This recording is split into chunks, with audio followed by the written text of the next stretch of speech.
Gather round. This is the underground.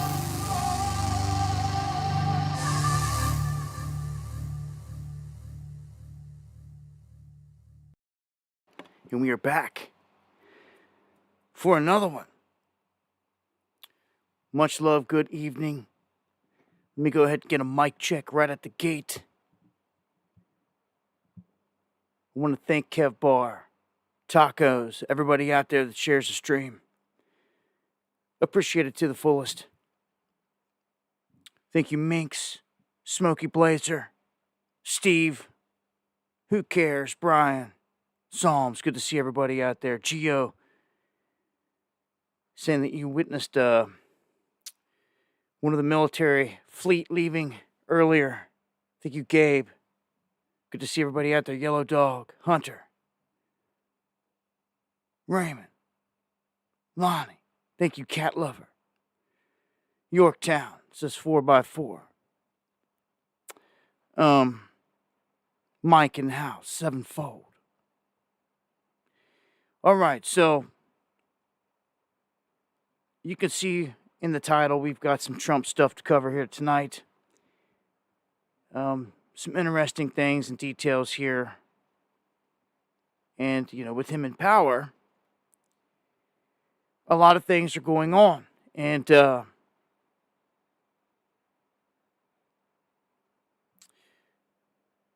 don't know, just things are moving rather quickly right now.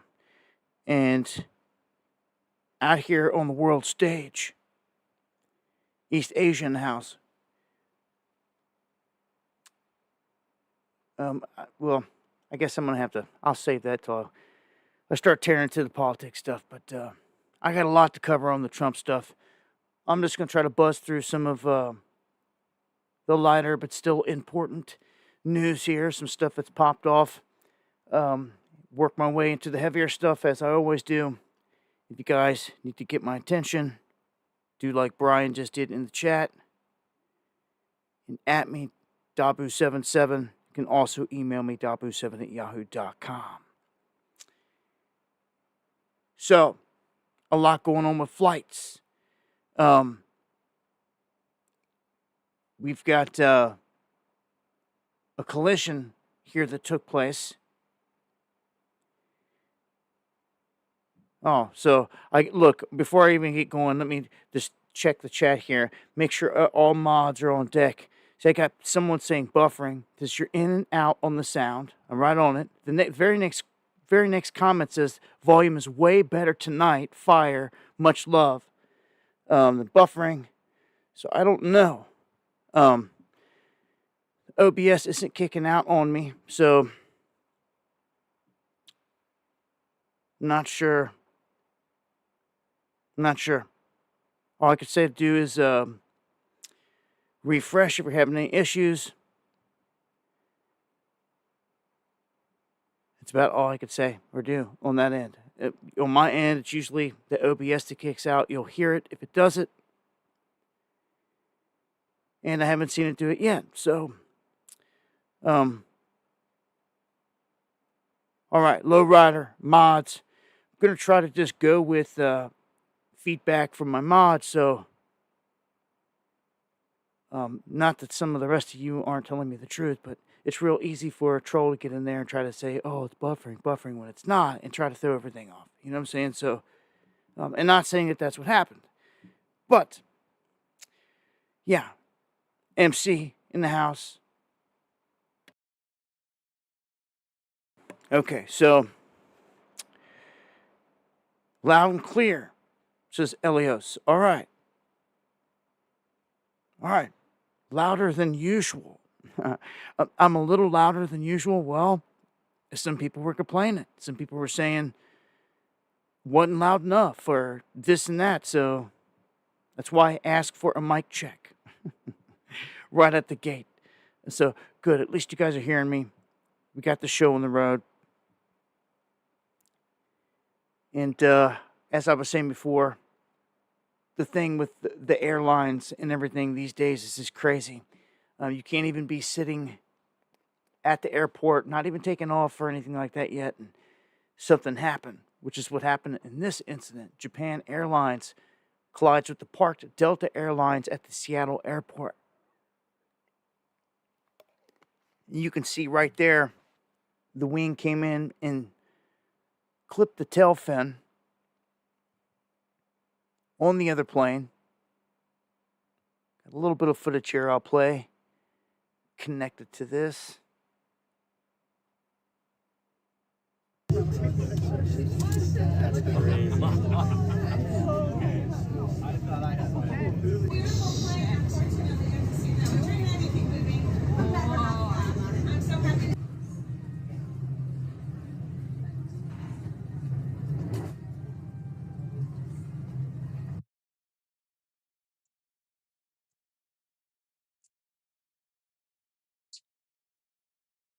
As you can see, they had to evacuate all these people, get them to another flight, and of course, the plane that took the damage is out of commission for a while until they get it fixed. So it's been something left and right with the planes, man. Let's take a look here at some data in terms of what people are watching. Here tonight, we're digital. Everyone that's been coming to the show for the longest time now, been watching it obviously here on YouTube. And I do know people in the past that have watched me on their TV because they're watching it through some kind of device or whatever that allows them to do so. But TV is losing ground big time. I haven't had cable in many, many years. The use of a TV with it. I got a monitor here with my computer, and we don't have any big TV or anything like that, or any cable, anything like that. So I kind of fall into this category too, to where, well, obviously, if you don't have one, you're not watching one. People are not watching TV as much. They're getting their information through digital video, and I don't see how that's gonna change much from here. Probably stay on that path. Trump and his energy dominance could mean, what could it mean? Everybody was hoping to get all these good things voting Trump in, but all of a sudden, you're hearing the truths that we're going to be paying for a lot of these tariffs. It's going to be the consumer here. If you want something from somewhere it's got 25% tariff, you're going to be getting hit with that. And it seems like some of the people out there just couldn't get that. They don't understand that. Or now that it's actually happening, it's crickets. They're ignoring it. I can't stand that. Look, how many of the people out there want to be honest? Especially people that voted for Trump. All right? You got to be able to call the guy out where he needs to be called out. And then you give him props where they're due. That's called being honest and real. Any other way is just not. Okay? And the turning a cheek every time a topic comes up that he's involved in because you don't want to hear it or you don't want to get involved in it. Like the whole thing with Israel and everything else, like we're going to get into. So many people want to duck and run, go diving into the other room, act like you didn't hear it. It's freaking hilarious. It's not really, but it's pathetic. This has exposed a lot of fake people to me throughout these years. And anyhow, we're going to get into the good, the bad, and the ugly with this. What's Trump's whole energy thing about here? Well, it could help us. But in terms of selling it, we're already getting hit by tariffs from other countries, which some people don't care because they're not selling any coal, they're not selling any natural gas, they're not selling much of nothing. They're not getting any benefit out of it. But Trump's promising to reduce the cost of energy.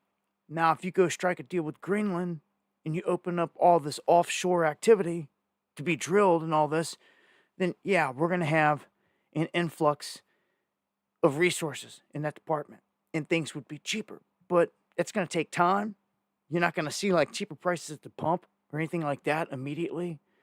But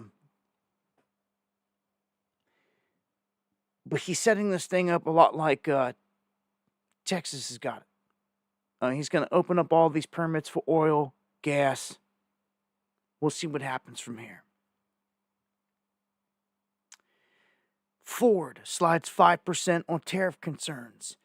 They're saying that their profit could fall $2 billion in 2025. So people, don't want to invest in that.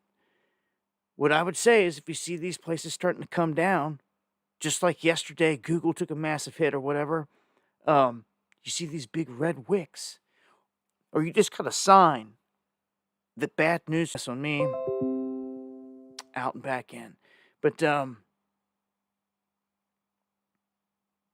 usually when you see this opens up a short, and anyone that can short the top, especially if a market that's crashing, is going to make out like a bandit. Shorting, again, is something they didn't teach you, and they don't tell people when they're investing their 401k and all that stuff into certain stocks. As I said, this trade war has picked up, and China is one of the countries, thank you, Steve, that fired back rather quickly. They opened up a Google probe, and they launched their own tariffs. Right, they slapped 15% tariffs on all U.S. coal and liquefied natural gas exports. So, what good is a tariff if they could turn around and do the same thing? If you're going to say, okay, we're hitting you with a 25% tariff, and then China turns around and they do it pretty much the same way back. Where are you gaining? We're not. We're paying out the nose at that rate. And I thought it was kind of odd at the gate that he gave China the biggest discount, but the world's a stage. Hopefully you're seeing that. And he's worked out all these deals with China already behind the curtain. He wants to make sure that a ton of their goods still get into the country. The truth is that our economies depend on each other big time. China's, United States, they kind of feed off of one another, and they are the two biggest in terms of a lot of the trade globally. If you take out one, it's going to affect the other. So if China wants to take out the United States economy, well, guess what? It's kind of shooting itself in the foot because all the stuff that it has to sell for cheap to America won't happen no more. And then it's stuck. Then it has no revenue, no income.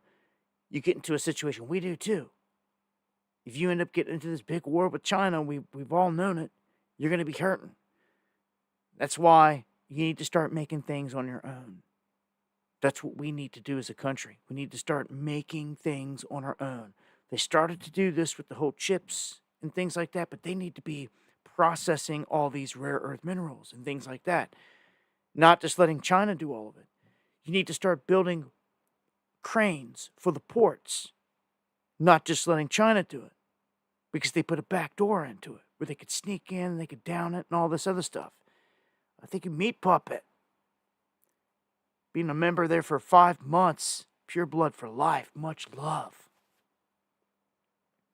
But yeah, just keeping track of this stuff, man. China's not, just taking some of these things lightly. They're firing back. I expect other countries to kind of do the same, and a lot of them are going to try to follow China's lead on this, because that's the,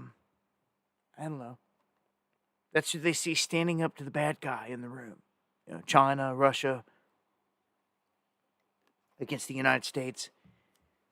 But, yeah, we'll see where this goes. I really feel it's just going to hurt the consumer more than anything. If you recall, when all this tariff stuff happened last time Trump was in power, things like dryers or washing machines and things like that, they went up. They went up more because of tariffs. Okay? But people are so short-minded. Their memory is so short-spanned and everything else. They're like totally oblivious to what went down the last administration. But just go back and look at the data, and you can see. You can look at the items that spiked and that we were paying way more for because of tariffs. This time it's going to be way, way worse. They're not hiding it. It's just for some reason, a majority of the masses just jumped on board with the tariffs blindly, because that's what a bunch of people in the Trump train do. They just jump onto things blindly. And then when they hear something that, is cause for debate, again, they want to run the other way. which is ridiculous. That's not going to last forever. There's something's going to have to give. Everything comes out in the wash, and some are trying to fake it till they make it or something out here, and it's just not going to work for them. Let's look at one of the most important charts in the world, and this one shows manufacturing, the share of global manufacturing. And China leads in that department. This is something that we need to take over. It's something that we need to prop up. We need to bring back jobs, support nothing but American bought as best as possible, and do things, make things, be innovators and things like that. They're trying to take the avenue of being the innovators here in terms of AI and crypto, but you've got to do all these other things. You got to make sure our manufacturing is in place, because it's fell apart compared to what it once was. And with Trump in there, it's a fresh slate, so to speak. He's got 4 years to start doing things, and they're doing things. They're doing some things, but it's just one of the things we're gonna have to day by day wait and see. Again, I'm gonna go through here, and I'm gonna give them props where they're due, but then, where they need called out, we're calling them out. And not all this data coming in right now is all on Trump and their administration. Of course, they're just getting in there, still nominating people.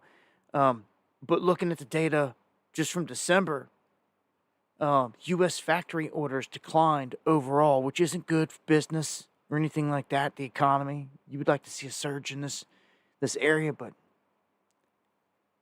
they're not. And I thought that this was kind of odd. How many of you guys know what a $2 bill is? How many of you guys got one?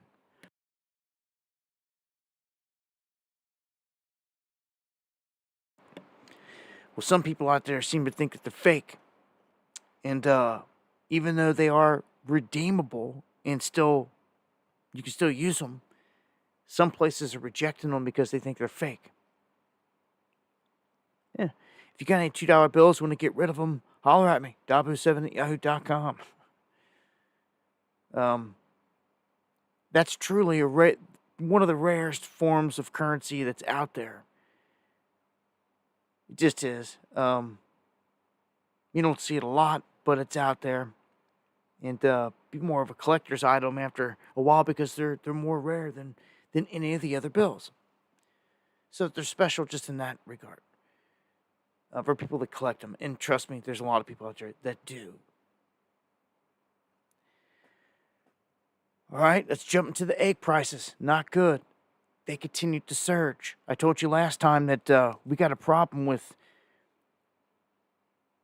the cattle, the prices going through the roof. Our whole stockpile, so to speak, is diminished. It's the lowest it's been since the 50s and 60s.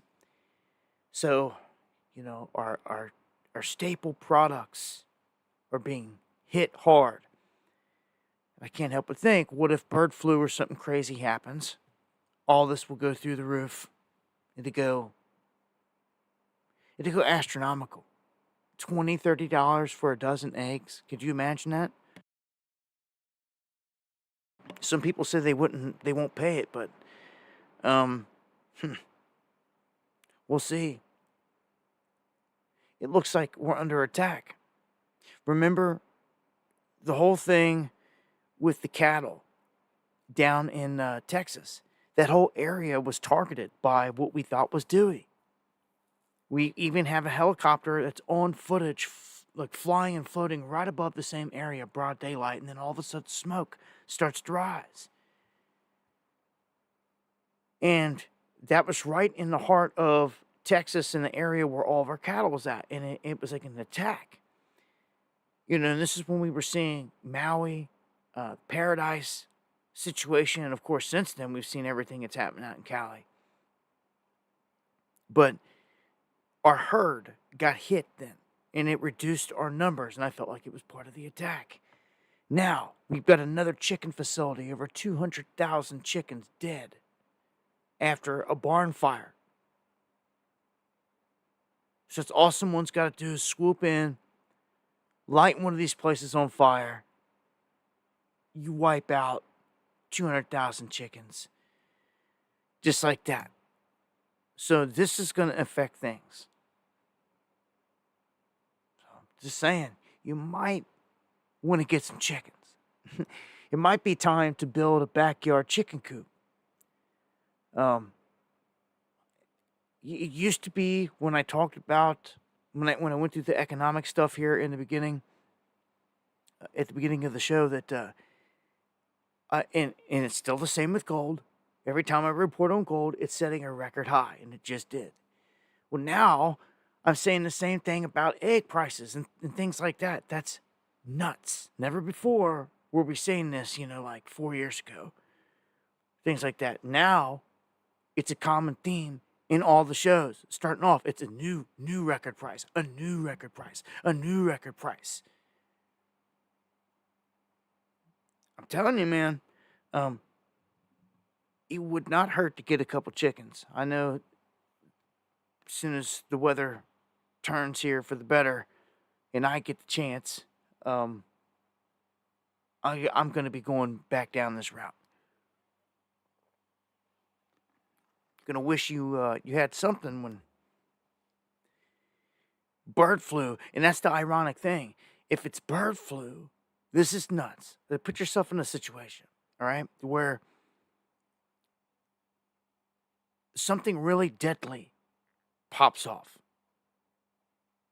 Like for real. Like super deadly compared to what we've been through. Bodies stacking up is the best way to put it. They're no doubt going to blame it on bird flu. It's already primed, ready to go. Right? But one of the things, all right, so when this happens, everything's going to break down, right? It's not going to be like last time, people buying all the toilet paper and stupid stuff like that.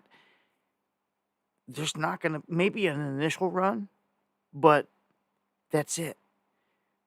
The moment people start to pull up to stores and there's bodies being put out on the curb and this and that, it's almost like a shop at your own risk. They're going to be warning everybody. Like, this is going to be surreal because everyone thinks that they lived through a pandemic. And it's messy. It's like really a big mind F. Because I'm going to say when this happens, not if, because it's going to happen. After what we've seen today and tonight, I've got some updates, man. It's coming. Unfortunately, the good thing is it looks like it might be pushed back. And I know that's all anyone can hope for, is that we can delay some of these things, these big events. And I think that we just might have done that. Somehow, some way here, bought us a little bit of time. But just in case it didn't, the first warning from Gates and all of them was that by 2025, he went on Stephen Colbert, gave the interview. He said that by 2025, the next big event would happen. And then he went on a separate interview with Melinda next time and made the smirk and said, well, if people didn't get it this time, next time they will. Like, oh, really? Like, another one's coming. Well, yep. So, and I'm going to touch on that here in a minute, but this all ties into him. Obviously, everyone was saying, oh, Fauci and Gates need to be put in cuffs and put in jail, but Gates is down there dining with Trump and Mar-a-Lago. It's just not happening. The world's a stage, man. And some of the people that voted for Trump to get in there, yeah, we know he's better than Kamala. Duh, 1 + 1 = 2. Quit being so caveman about it. You need to see the bigger picture. Step back and see that this whole thing is set up and you're being played. Doesn't matter what side you pick, they control it. And until you get to that point, you're lost in the madness, man. You're lost in the madness. You're just used and abused and thrown to the curb. And that's just the way that it is.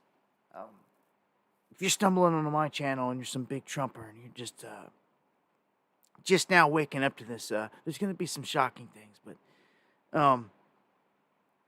you shouldn't run from it. You should take things head on, take the truth head on. It's not like we're coming up with some stupid, crazy fantasy conspiracies to try to pin on him and all this crap. No. Everything we're talking is just flat out legit truth, raw and real, for what it is. So real that most people don't even want to face it. They want to turn the other way. So, we're going to talk about it. Anyhow, I don't see Trump coming to the rescue for egg prices. He's going to be like, that's not my fault, blah, blah, blah, blah. The best thing you can do here is get your own chickens, but the ironic thing is that this is what will become the hunted. This is going to be the one thing that is keeping you alive wherever you're at. Maybe you got them in your basement or something. The only thing producing food, you haven't been able to go to the store in weeks, is the only thing keeping you alive. That's how it is. But just imagine that now these birds that are keeping you alive, these eggs, they are the target. If they know that you've got them in there, they're going to say, oh, bird flu, you're spreading. Oh, man. And guess what? Just like that, Mr. Homan's strike teams that are out there rounding up illegal migrants, they're going to be used to round up purebloods. Do you understand me? Do you understand me? Thank you, John, for the coffee. Much love. That's what's about to happen. That's the scariest situation, and it's set up for that. It's set up for that to happen. It's all right there in front of you. All the pieces are in place. And look, they couldn't have got it to this point if they didn't install Biden and do it the way that they did it. They had to first bring him in, allow the influx of migrants, allow the Trojan horse to come in. Okay? All the migrants, the damage is already done. So you can go down there and you can seal it up. You can be putting border fence up today, get the military down there, looking all good and fancy. It doesn't matter. The enemy's in here. We know it.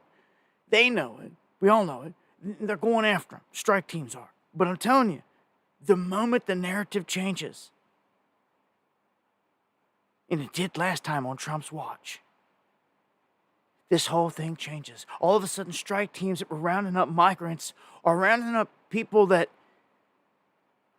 dissonance, let's just put it that way, that don't want to listen, that don't want to get a jab, that don't want to have this mark that you're going to have to show that you are inoculated. It's going to be just like Songbird. Look, they tried to flex this last time, but there were not bodies stacked up. You know, in the beginning, they tried that on us, actually. If you actually think back and you look what happened, they were giving us video footage out of China showing people falling over all the places. Oh, so many people were dead that cell phone records, all these wild stories. They had to burn the bodies. That was all the talk. It was coming out of there. It was all lies. It was all fear. It was all crap. They get it over here to where you can actually see what's going on. They try to open up stadiums and take over Carnival Cruise Lines, and they put up these tables and these chairs, and they got people sitting there waiting for folks to come in, and like nobody showed up. All right? You know, the nurses doing their satanic dances in all the hospitals. Come on. All right? This next time will be nothing like that. I promise you that. It won't be nothing like that. But through fraud, real deal hits, people are going to panic bad. Bad. And man, after seeing the stuff on Gates today, man, it's just like, man, what's coming? And it just refreshed the whole thing. I'll swing back around to that here in a second, but when it comes to the chickens, they're top of the list, man, right now. Insurance. Everybody needs insurance, right? There's been a scam going on in California, Florida, all these places, even down in the Carolinas, places that were yanking insurance on people before devastation hits. And I see it as part of a scam. You know, you can't do that to people. You make them, you force everybody. They have to have insurance. They have to have a homeowner's insurance. They have to have all this insurance to drive their car, you know, all this stuff. But yet, you make them carry it like all their life, and then the insurance companies decide, oh, we're just going to drop it all, you guys, right before a disaster hits. Like, that should be illegal. Purely illegal. And it almost like insinuates they knew something was going to happen. You know, Just the whole place gets burned down. There's just that blue van sitting there. Oh yeah, not to mention most of all the trees. It always goes back to the same argument, you know. And if the trees are still standing and not even burnt, then how did the flames get carried into the subdivision? Huh? That's when you know old Dewey or something else with these meters is going down. Now they're saying that it's a disaster of disasters. You know, they didn't want to say this about East Palestine. They don't want to say this about these places that actually are disaster zones. But when it comes to the homes of all these people that got burnt down, all of a sudden they're toxic wastelands. They're not allowed to go back in there. They got the National Guard stopping people from going in. And it's just too dangerous. It's too toxic. It's all got to be bulldozed. Oh yeah, and your insurance doesn't cover it. This has been a scam, another one, an attack. A staged event, no doubt. There's just too much involved here. And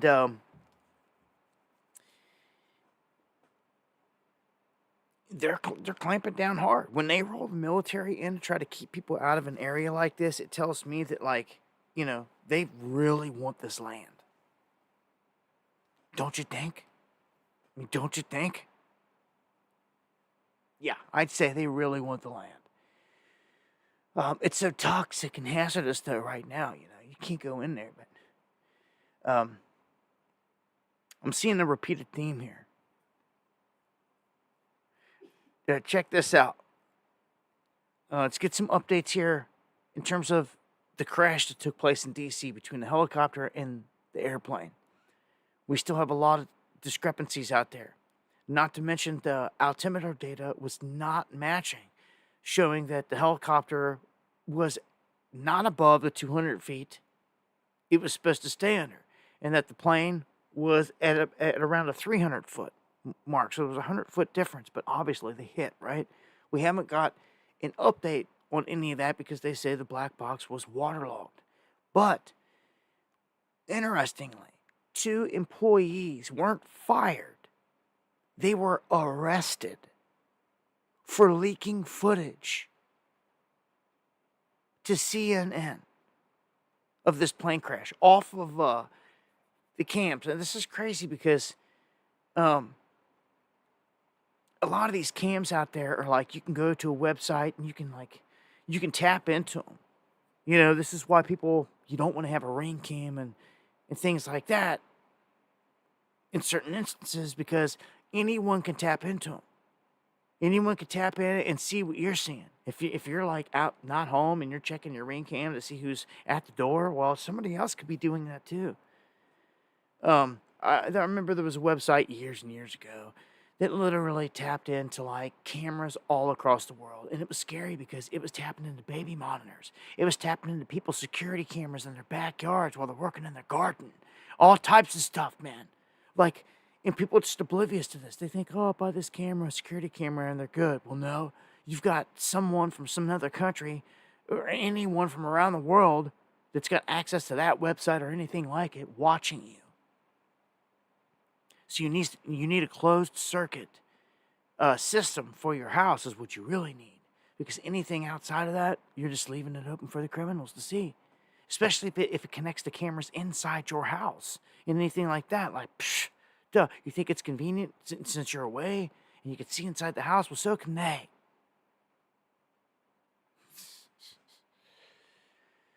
I did see a crazy ass little security camera the other day. It was a drone system. It like sat on the table of the house, and like if something went off, like someone came into the house or anything, this drone activated and lifted up off the table and then flew toward them with the camera. It was taking all their biometrics and all this crazy stuff. And I was like, wow. I was like, now that's a little bit of a deterrent, you know? It's pretty crazy. Look, I've been hit by a drone. Them things can chop you up. I've been chopped to the bone. You don't need to weaponize them. They are a weapon. Anyhow, these guys get fired for, or arrested over leaking footage from the airport because they're saying that it was like a national security thing here when it comes to this metropolitan Washington airport. But the guys kind of acted like they didn't see this being no big deal. That any other situation they could have done this and like would have never gotten any trouble. And some other people are saying the same thing. Like footage like this is shared all the time. Like what was so what? It's almost like another red flag. Like what? Why are you messing with these guys doing this when like every day stuff like this happens and the footage is shared and not a question is asked? It's like, would you not want people to see something from a certain angle? Do you not want them to see something? That's what I start saying. But, they got arrested. Let's move over to a quick update on my state. Lawmakers sending a bill to cut the state's income tax to the governor. Oh, bring it on. They want to do all this talk. Trump said this external revenue service for the tariffs and all that. And then people were saying, oh, we'll replace IRS. Well, I never heard him say that. It's just other people just attaching that. I never heard those words ever come out of his mouth. That would be great. Let's see it.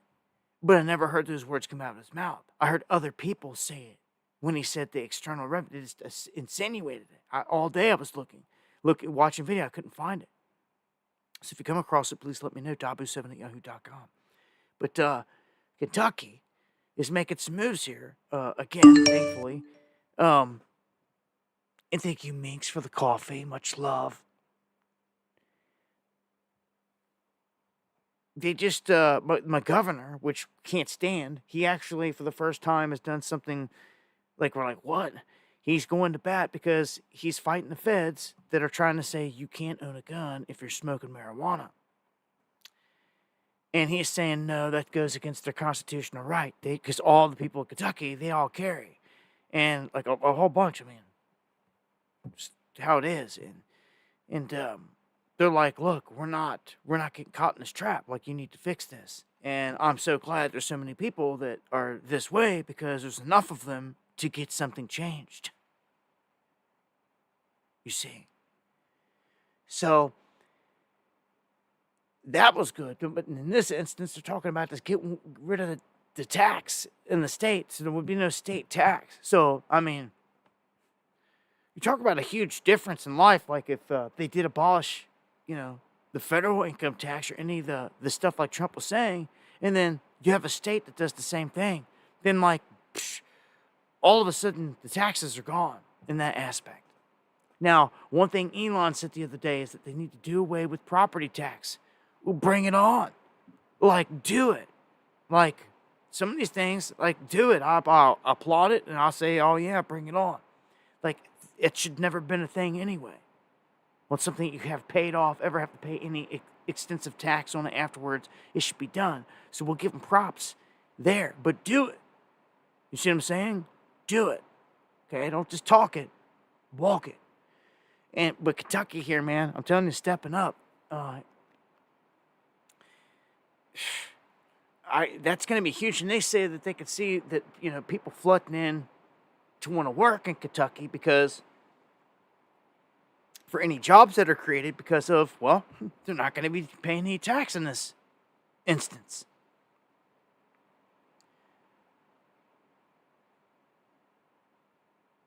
Let's get an update on Mike and Barack. Lightning. Word is they're getting divorced, and I said this before, but they just got dropped by one of their biggest donors, and this is big. I mean, these things are happening out here. When you see big power couples and things like this splitting because of stuff, when we saw something similar with Bill and Melinda Gates, fractured and, all this stuff, but she was pretty much saying, with Bill, I almost felt like she felt like he was going down for some stuff, and like she was distancing herself from the whole thing. With this whole thing, man, I don't know. I don't care less about these fools. They've helped destroy this country. They belong in jail, if you ask me, but because he was a president, they'll never get that. I mean, they never even went after Hillary. If they weren't going to go after her, a former president's wife, then they ain't touching no president, no living president. It's just not going to happen.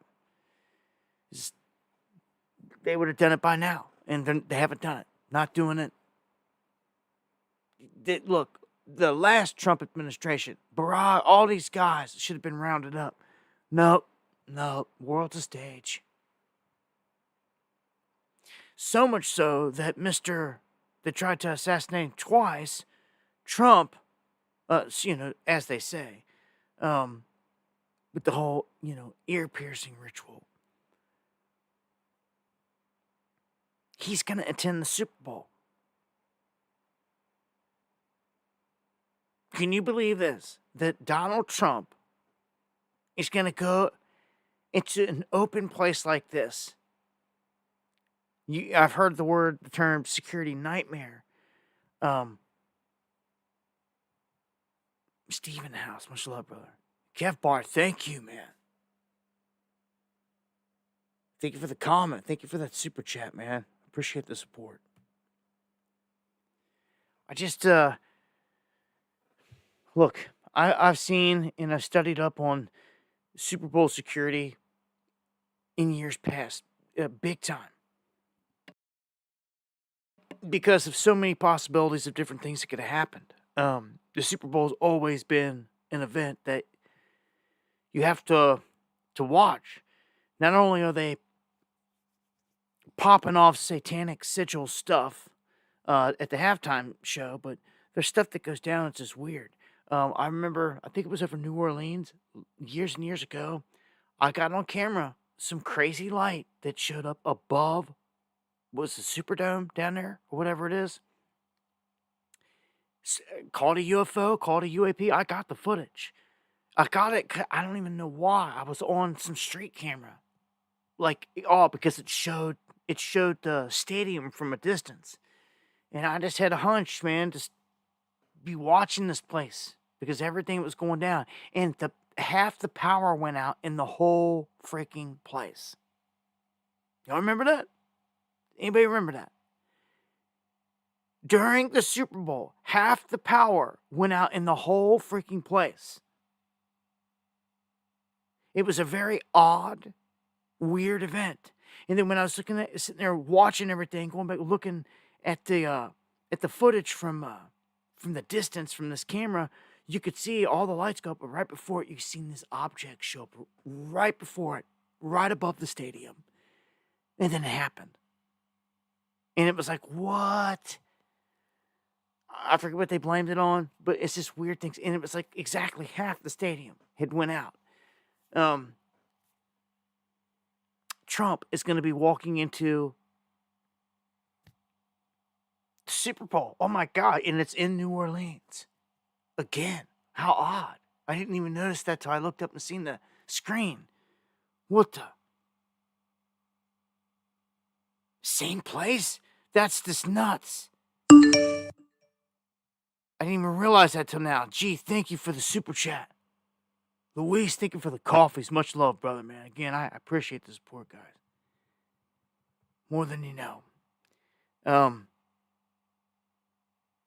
don't know, man. Look, we've seen a lot of things in movies and stuff throughout the years that pointed to an event at a Super Bowl going down.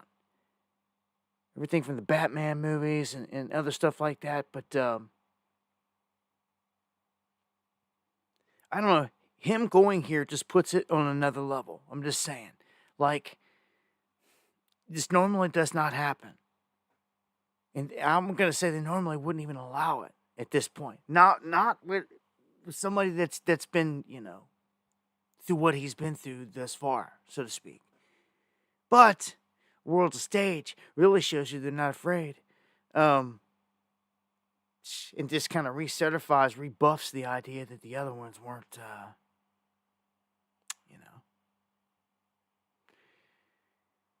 My gosh, if something happened at the Super Bowl, like, you talk about locking everything down cold, like, I don't know. Like, I mean, they're gonna put him up in a protected booth. I'm supposing, right? One of them upper box areas, but are they bulletproof? Because years past, the stadium in Indianapolis, in Indiana, was hosting the Super Bowl. I believe that's where it was at. Yes, and they have a retractable type dome, or like there was something with the rafters. That's what it was.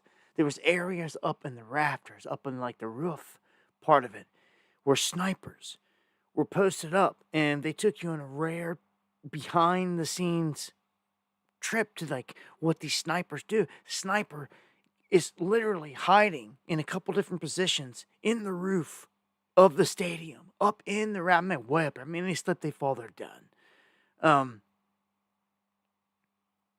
But they're sitting up there with their guns and their scopes, man, and their drinks and their snacks, sitting there waiting for a call. They get a call about a certain area, they zoom in on it. That's just how the whole thing's operates. So they got snipers in position. All they got to do is just get the call of the area, and they're putting barrels on it. So I don't know, man. This is gonna have like extra. I don't know. There's something about it. As though it's gonna be a really high-profile event.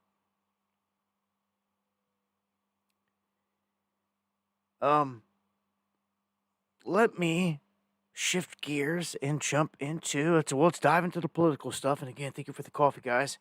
I'm gonna pull up some stuff off the feed. We're gonna go over a couple different things here. First off, we gotta learn to start. People just can't be falling in love with some of these characters out there and just listening to what they're saying about them and accepting it. For instance, I told you the whole time with RFK how I did not care for him because I snuffed him out. I could see what he really was. It's me, anyone in these positions, if you were a real threat, your life gets threatened. For real, not staged. So seeing a lot of theatrics, and I could see through it. And I could see with Mr. Children's Health Defense that they seeded this guy into the minds of the masses the whole time during lockdowns, and they did. They did. He was saying this, he was doing whatever he could say to get the attention that he's here to fight for the people. And people were taking a look at him like they really ain't heard of him before. People were first off, had to get over the way he talked and this and that, but once you got past that, you started to see what he was about and what he represented. And he was trying to put up this whole thing that we need to take another look at. He was very, very critical of how he said it, his wording. He came off to some people saying, "Oh, well, he's making a stand on us on the jabs." But he could twist it to say, "No, I'm not an anti-vaxxer and all this other stuff. I believe this, and this." And he did it in a way, I watched the whole thing, that was just like, It had me thinking, like, there's something about you, dude, like, there's something about you here. That Maha, that popped off. And I'm like, oh, now they're pushing Maha on us. Off this whole slogan, this whole thing. And this isn't stuff that's grassroots that originated from him and his people. No, this is all coming from the club. All these slogans, just like MAGA. And they're doing this to get him in there. They want him in there. They want all these rock stars in there because they think that if they get these people in there that you love, they think. People fell in love with him during COVID and this and that. People like him, this and that. Just like Tulsi, they thought. This, that, well, look what they're doing, what they've done. They've snatched them up and they put them in all these positions. So you'll just take whatever the hell they all do. Oh, well, that's the all-star team. They can't do no wrong. Well, you better wake up. All right, so I'm going to play this clip. And your man RFK is going to tell everybody where he stands on all this, okay? And it's not good. He has buffaloed most of the people and the masses, and he went before our Congress and said all this right here and shows you where he sits on it. We've tried this system where government lies to Americans, or where they tell them about it, that they have it with a level of assurance that they don't feel themselves, and it isn't working. The initial COVID vaccine, Americans flocked to get it. I think 95% of Americans went and got it. The CDC has now recommended.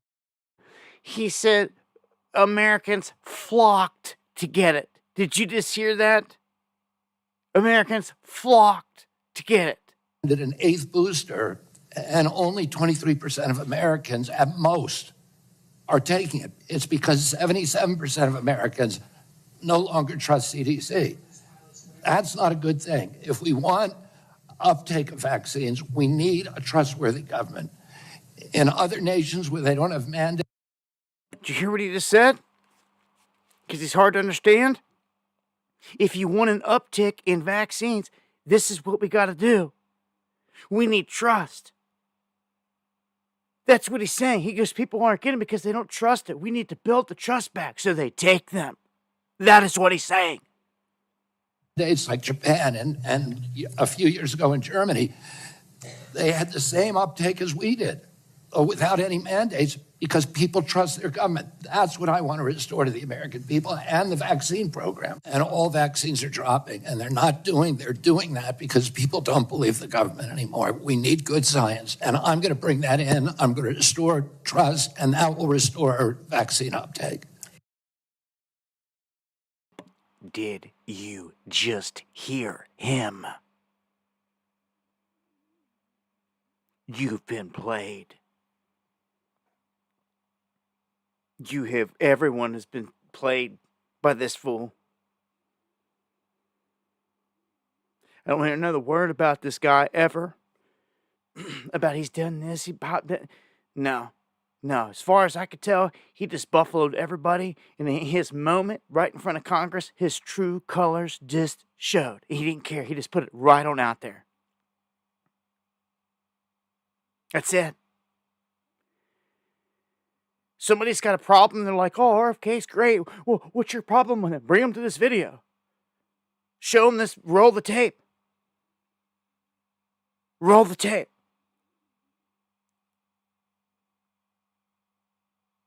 Did a really good job brainwashing everyone and tricking them and thinking these guys were good guys up to this point. But now it's too late. You voted them in. And that's the left-right paradigm for you. Let's go ahead and get pissed off. It's part of the process. If you ain't getting pissed off, you really don't care. You really ain't seeing what's going on. This man played the masses this whole time. Worked them. And not just him, this is an orchestration. Again, his true colors just showed. And thank you, someone, for the coffees. Pacific Northwest. Thank you for the support.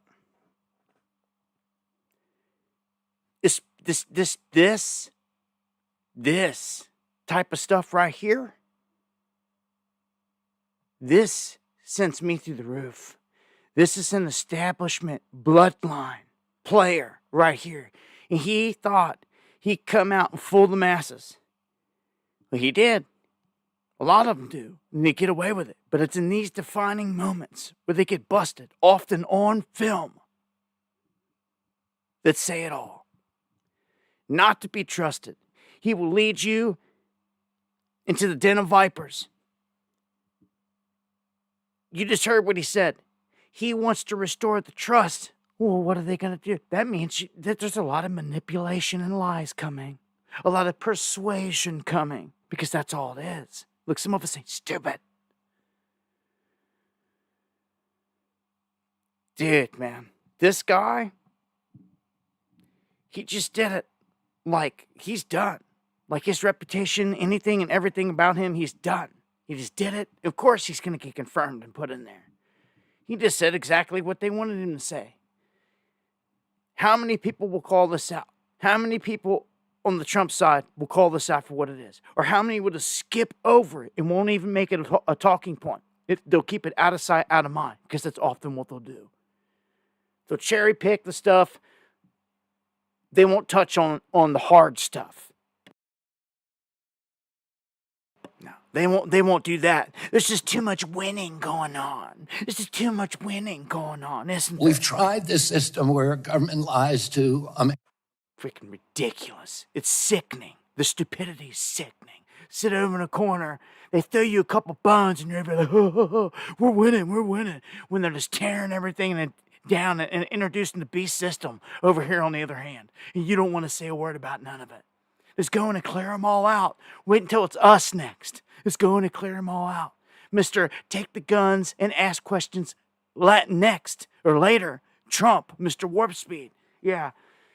Man, some people, again, they don't remember what we've already been through. It's scary. But this guy is a traitor, without a doubt. So they're going to convince you all this stuff's really good. Him and Billy Goats, and the Gentile Messiah. Oh, don't forget Elon, too, in his Baphomet costume. So look at this. Moderna stocks dump after he does this. Oh, really? Somebody should have been over there shorting that. Somebody should have been sitting there with a stack of cash. Shorting this.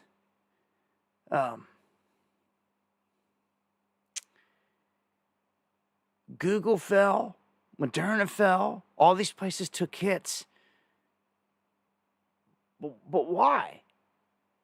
Why? He just became a spokesman for them. He said, he just flat out told you. He wants to restore the trust and restore the jab schedule. He said that. This is why people are flipping out. When he said before that he doesn't support the schedule. Now, all of a sudden, right in front of them, he just said he does.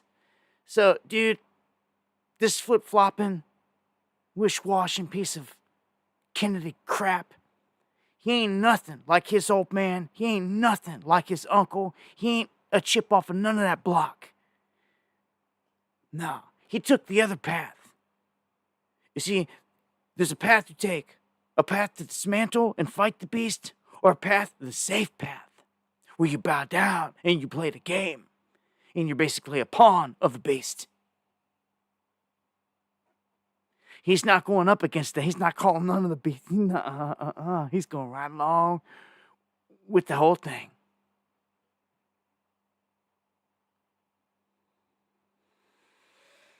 Pisses me off.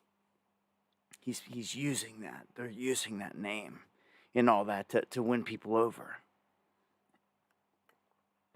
It's sickening.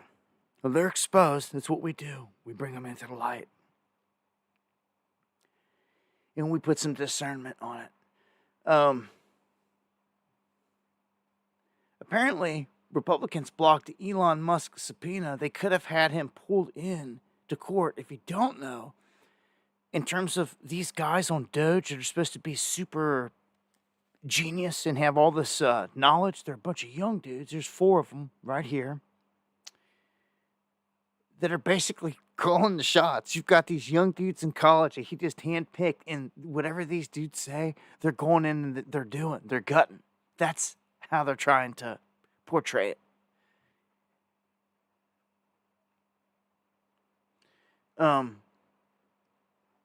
There was something here. Oh, yeah. It's getting out of hand in some of these courtroom hearings or Congress hearings, oversight committee hearing right here, where when some people are speaking, they just override them and shut it down. Mr. Chairman, I think it's outrageous that this committee will not even entertain a motion. No, you state your. Chairman, that's not a point of order. Somebody who is breaking I the law agree. and Point of dismantling our federal Mr. agencies Chairman, I and call- hiring you're federal out of order. agents No, we don't listen to access demagogues. data, Out of and order. you will not Out of order. even Out of entertain order. a motion The to motion bring of this order in when this front is of the demagoguery. This is oversight not committee. are in favor of tabling. Yes, signify. let's have order in this country. Stansbury, you're out of order. You know you're out of order. You know the rules of this committee. There's been a motion. Mr. and a Elon second to Musk is table. out of Now, order and dismantling. He's out of my order. God. I call the question. Mr. Elon Musk. There's been a motion and second. So this is what a lot of these are turning into, and thank you for dropping all those memberships there, Doug. And for everyone that got them, welcome to the underground. Much love. Good to see everybody out there. Trump has been rifling off these executive orders left and right.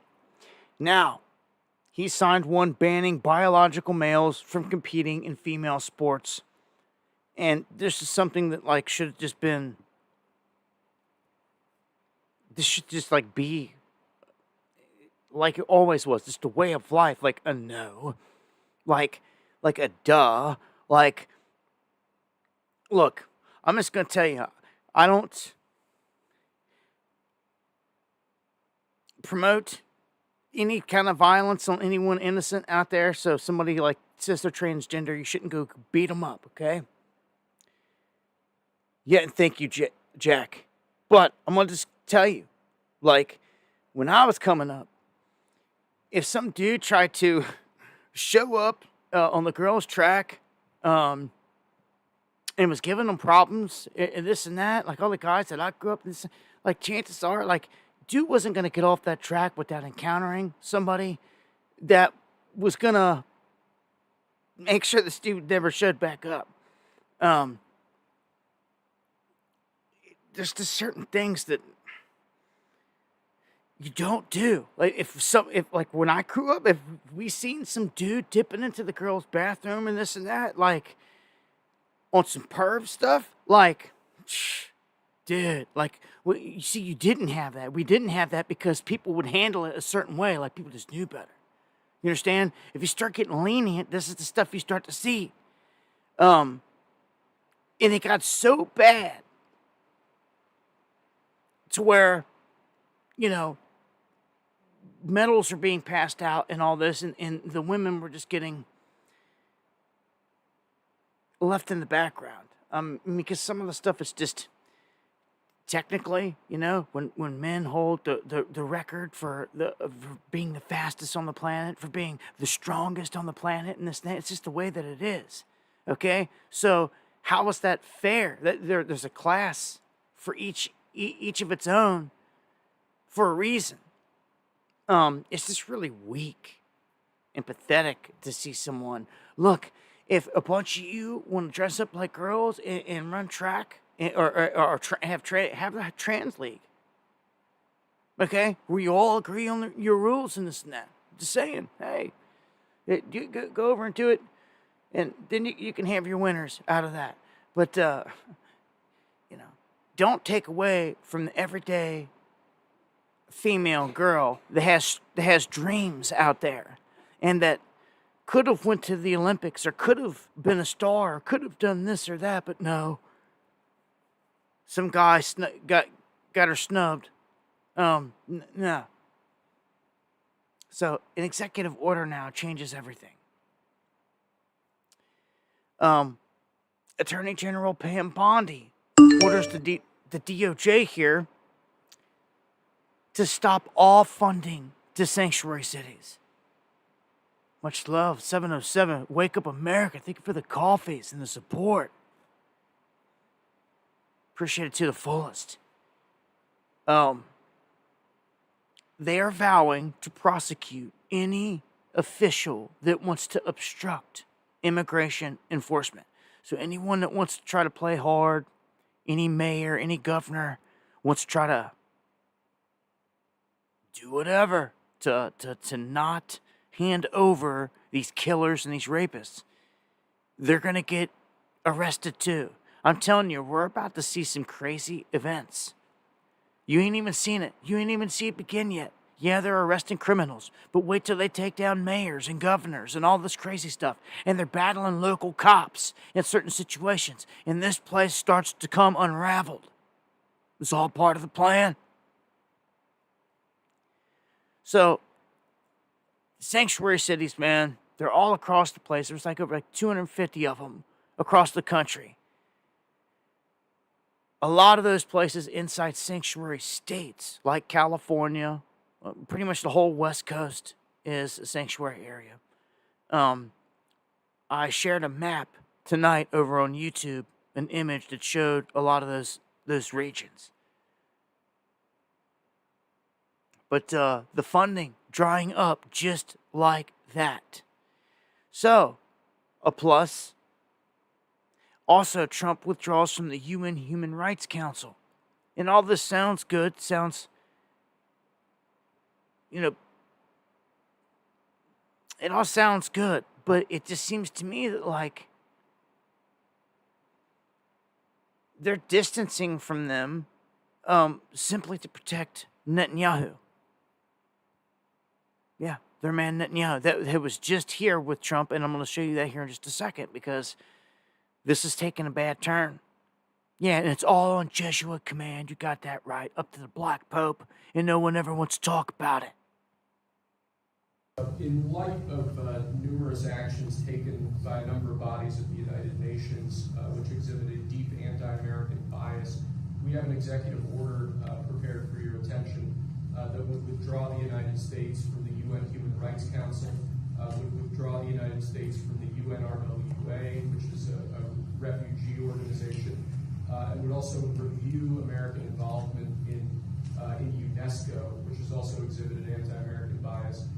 More generally, the executive order calls for a review of American involvement and funding in the UN in light of the wild disparities in levels of funding among different countries that, as you've expressed previously, is deeply unfair to the United States.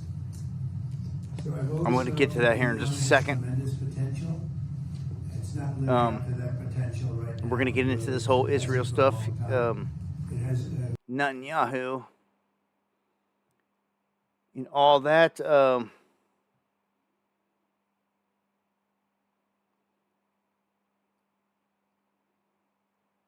Just checking here to make sure of a couple things. Get to the gate stuff here. Okay.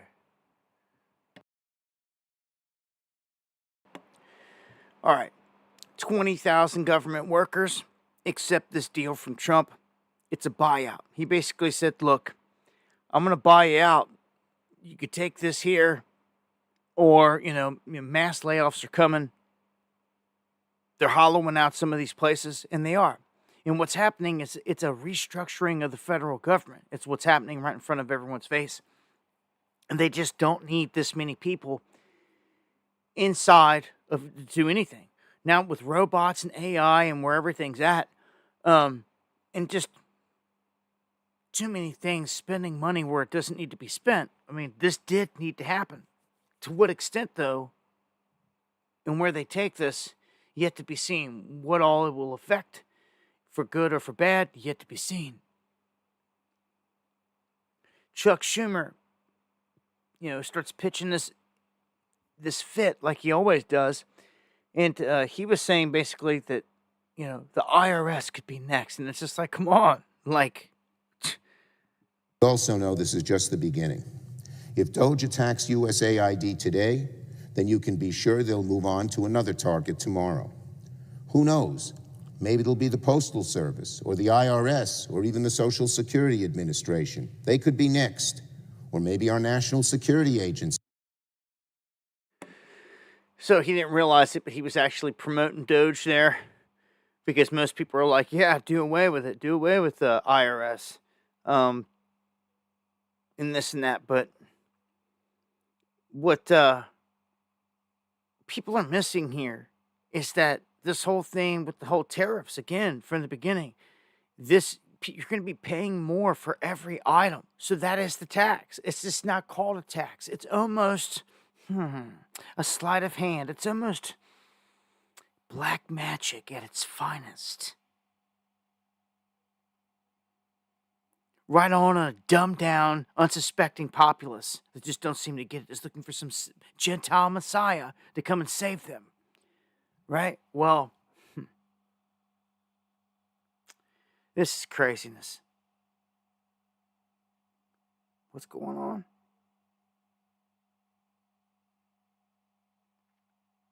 What's everybody? I'm seeing 670, 666 is flashing out there. What y'all tripping on? Blondie is part of the magic. Yeah, they got a couple of them out there. Oh, the likes. I blasted through. I had to refresh. Yeah, it's all witchcraft.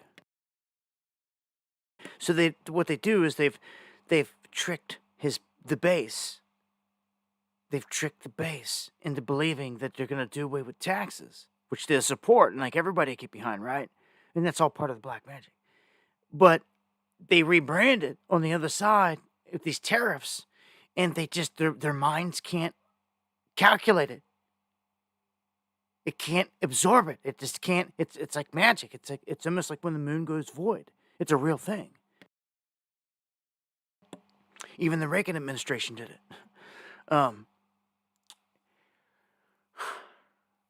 It's real. And I'm like seeing it. It's like a very good example right now, because if the people understood for 1 second that they're going to be paying more for all these different items across the board, they wouldn't be sitting there cheering. They wouldn't be all happy about any of it. Who would be? But no, since they want to live in a little compartmentalized box in their own little world over here, they're going to find out the hard way. So, we'll keep it pushing. White House confirms that Politico and a lot of other places were propped up by millions of dollars coming from where? The U.S. government. Meaning that Politico and other places were basically an armed branch to go out and to attack people through their news outlet with false information the whole time. It was just their mouthpiece. You know, similar to how Vice was years ago with the CIA and all that. Yeah. So Musk says that Politico is unable to pay people. They shut down this USAID, and they're kind of laughing about it all the way to the bank, like, haha, we got them, this and that. And they label Elon here a special government employee. That is, you just don't get that every day. So the world's richest man, he gets this label now of a special government employee, and they're confirming this. So yeah, he bought himself in. He literally did. Was never voted in by any single person at any point, any time, into any position. But this is the type of stuff that I'm against. This is what got us into this position to begin with. Okay? DC is full of politicians, political people that were never voted for. The people never voted for them. Like, you vote for Trump, and what are they doing right now? They're having all these hearings and confirmation, but it isn't us voting for it, for these positions. It's just sellouts in Congress. So it's all sham. Okay? So when you get people that are not voted in, like, well, dude, you can put some very shady characters in our political realm. And how did they get there? Nobody voted them in. Well, like Elon, he just weaseled his way in, and he did. Now he's got this special little title. He gets to make a special little group named after his favorite cryptocurrency. It's pathetic on what the world's richest man can do. But this could be anybody. And it shows you money can buy the political seat. And that is scary. It can all be bought. You just buy your way in. That is scary. But it shouldn't be too surprising, because Trump is full scale controlled by money right out of Israel. The Adelsons. We're going to turn our cheek to that too. So it's all ridiculous. Anyhow, they can do all these good things, but again, who voted for this? You know? End of the day, people are like, I didn't vote for him. I didn't vote to put him in to do this, do that. Well, is what you got with the Trump package. He just kind of slid his way on in. Got his own little backdoor key. Got his own little government employee title now. And they're saying here that this USAID funded Stanford University and its Internet Observatory project. This is a censorship group. So, again, they're over here funding places like Politico to go out and attack people and to run false news pieces. But then they've got this Internet Observatory project that basically is going out trying to target individuals and attack them, censor them, get them shadow banned. It's what they did to the Gateway Pundit, to Parler.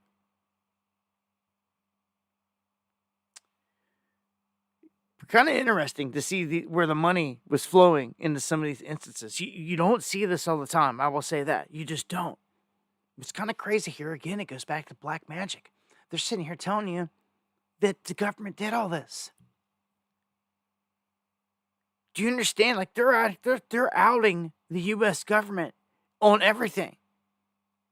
And they're just like, oh, but they did it. The last administration did it. We're going to fix everything. We're in here getting everything right. We're going through all the drawers and firing all the people. We've got them smoked, you know? Like, dude, this is a big illusion.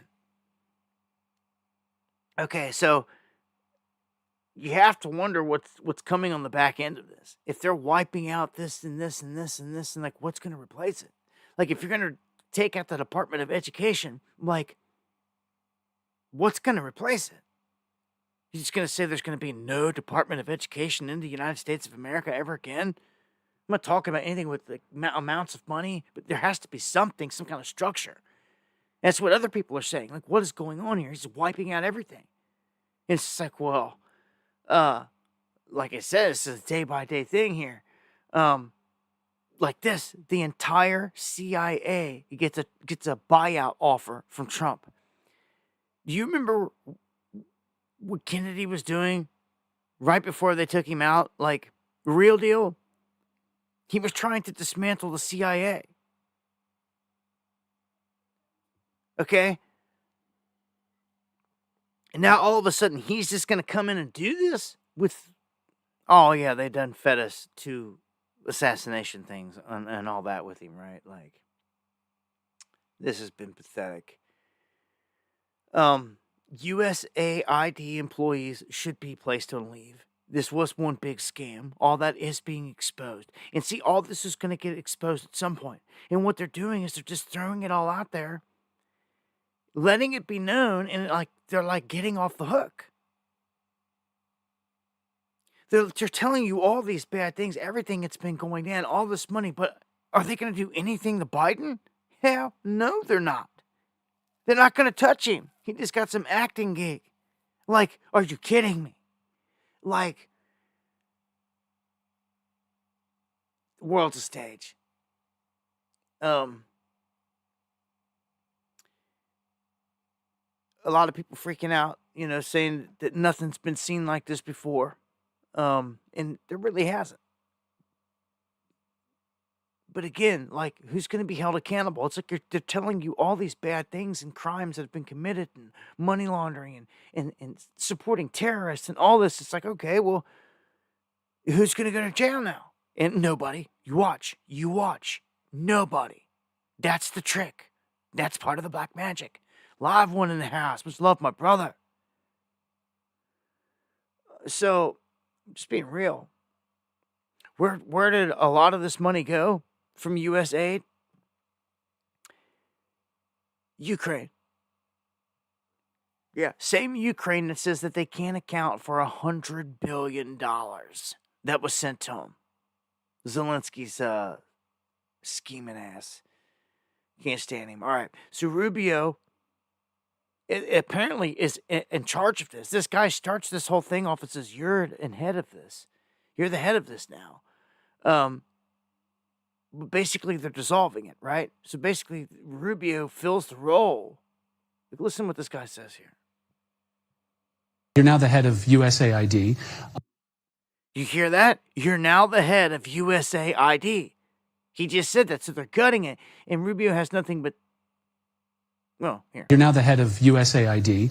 The head of DOGE, Elon Musk, called USAID a criminal organization and added that it is time for it to die. Do you agree with that? They have basically evolved into an agency that believes that they're not even a U.S. government agency, that they are a global charity, that they take the taxpayer money and they spend it as a global charity, irrespective of whether it is in the national interest or not in the national interest. One of the most common complaints you will get if you go to embassies around the world from State Department officials and ambassadors and the like is USAID is not only not cooperative, they undermine the work that we're doing in that country. They are supporting programs that upset the host government for whom we're trying to work with on a broader scale and so forth. So they're completely unresponsive. They just don't consider that they work for the U.S. They just think they're a global entity and that their master is the globe and not the United States. And that's not what the statute says, and that's not sustainable. Can it be reformed or does it need to die? Well, that was always the goal, was to reform it. But now we have rank insubordination. Now we have basically an active effort where their basic attitude is, we don't work for anyone. We work for ourselves. No agency of government can tell us what to do. So the president made me the acting administrator. I've delegated that power to someone who's there full time, and we're going to go through the same process at USAID as we're going through now at the State Department. I think there are some, this is not about getting rid of foreign aid. There are things that we do through USAID that we should continue to do that makes sense. And we'll have to decide, is that better through the State Department or is that better through something, a reformed USAID? That's the process we're working through. There are things that are happening at USAID that we should not be involved in funding, or that we have a lot of questions about, but they're completely uncooperative. So we had no choice but to take. This is like doublespeak in like sleight of hand. He's saying they're not being cooperative. Well, dude, you're the head of it. I mean, what am I missing here? The guy just came in and said, you're now the head of USAID. So that means you run the show. But, like, who's being uncooperative with you? Who? Where?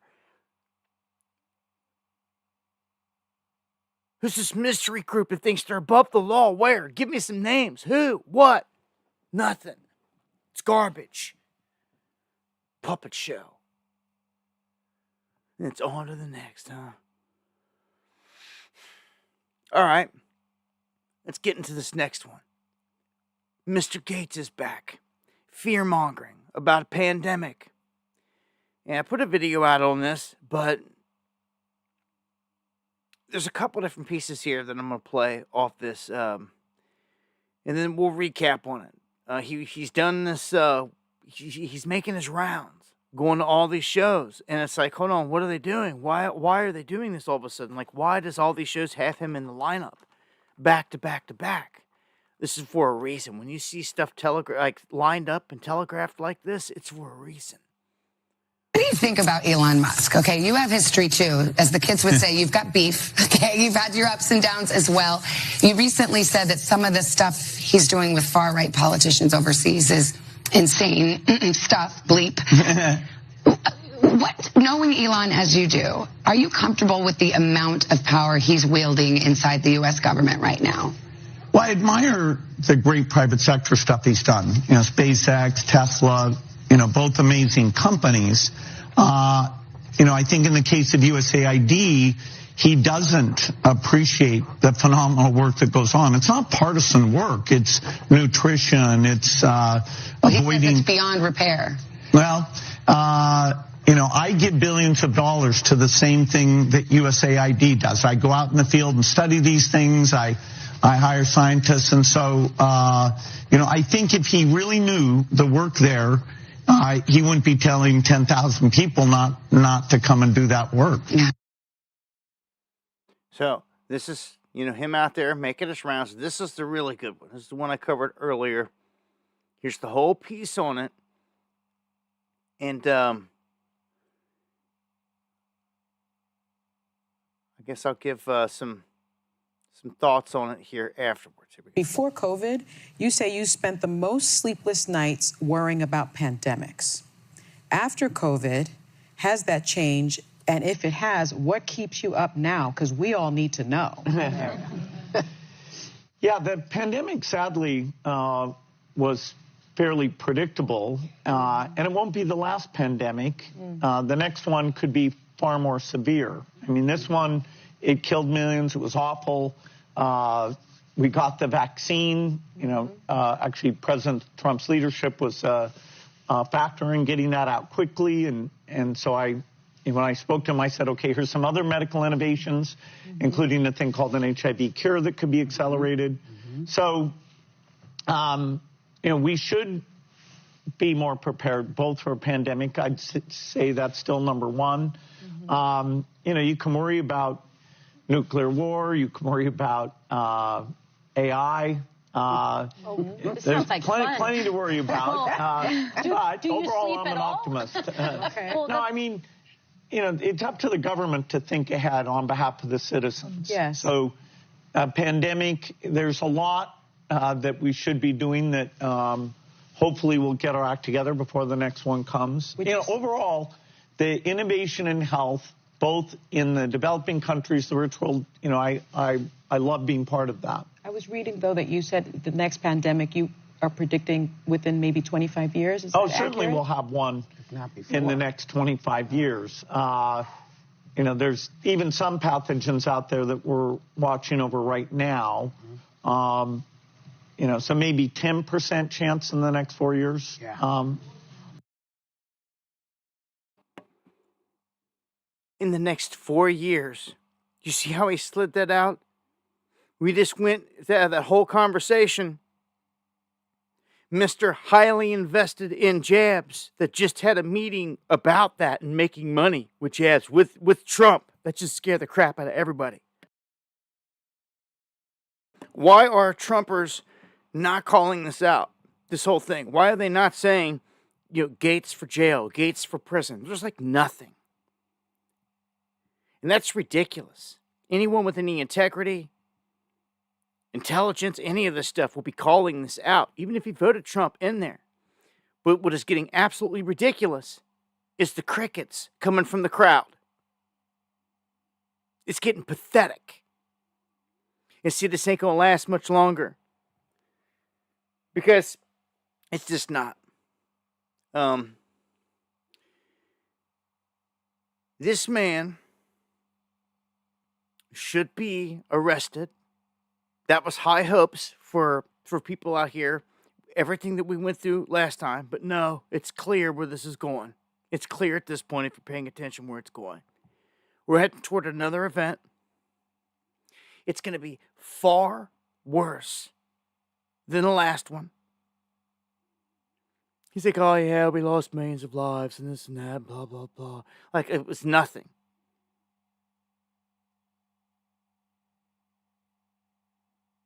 But certainly going to have one. He's all smiling and all this stuff, which he said that. But then he throws it in there that, you know, we're looking at some pathogens, you know, we're looking at, 10% in the next 4 years. Oh, like, what? Like, what? Dumbass Sonny that sits there like, Whoopi on the end of the table, like, just nodding their heads, like, yeah, and just agreeing with him every step of the way. Like, This time I bet you guys are invested in these stocks. So they, like, bought the Moderna dip today.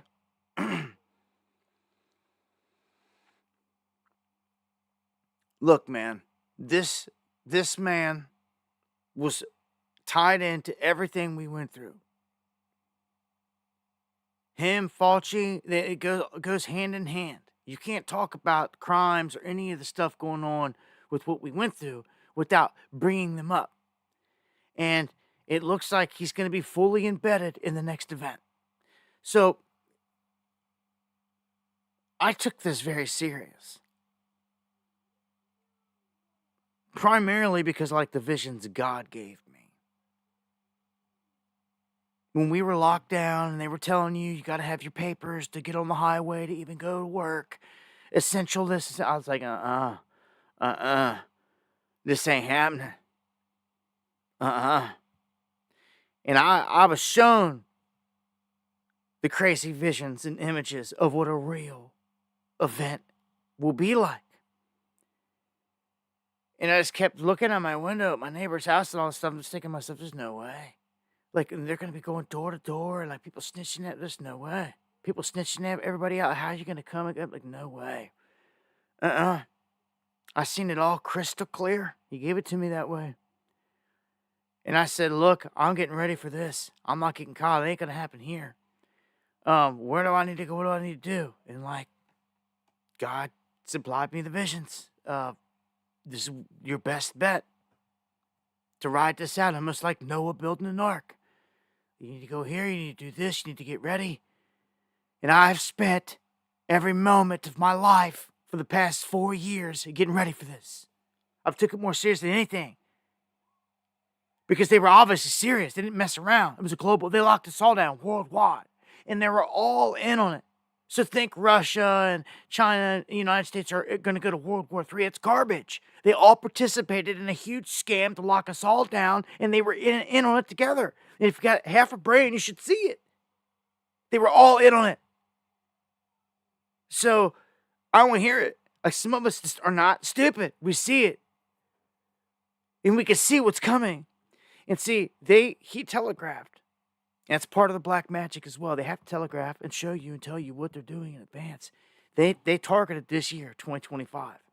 Now, for all of a sudden, for some reason, they're bringing him out, rolling out the red carpet, all these different shows, all these different places at the same time, coordinated to get a message out to everyone, a new message. It's like an update. Here we are, 2025. Like, what's good? What's he say?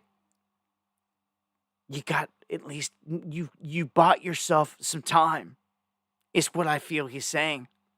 And by the graces of God, you better hope that that's the case. Because it feels like to me, he's telling you he said 4 years specifically. 4 years specifically. That's on Trump's watch. That's on Trump's watch, just like last time popped off at the end of his watch. It would be a repeat if that's the case. But you're talking like between now and the end of the presidency. It's going to happen. So it's going to happen. Just like a lot of things going to happen on Trump's watch.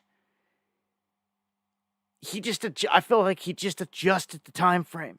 I'm hoping. Because he knows full well. All this. They know when to get seated into the stocks. They know everything. It's them that are pulling these events off. Look, the fact that this man's being paraded around, he's back, and he's signaling this, I'm telling you, it's coming. And it's going to be bad. It's going to be deadly. It's going to be far more deadly. He knows it. And they just telegraphed it. And I'm here making sure that you get it. And you get it clearly. That this is what it's all about, man. I said it before, EMPs would be bad, cyber attacks would be bad. Natural disasters are bad. Nothing tops a true deadly virus outbreak. Nothing. When bodies are stacked up like mountains, our whole world will be rocked. Nothing will trade. Nothing will travel. There won't be nothing. No mail service, no delivery. There'll be nothing. No one will want to touch anything. Nothing. You will actually lose close friends and family in this, co-workers from it. They'll be stacked up. Neighbors dead, the whole nine. This is going to be a real one. That's the scariest part of it all.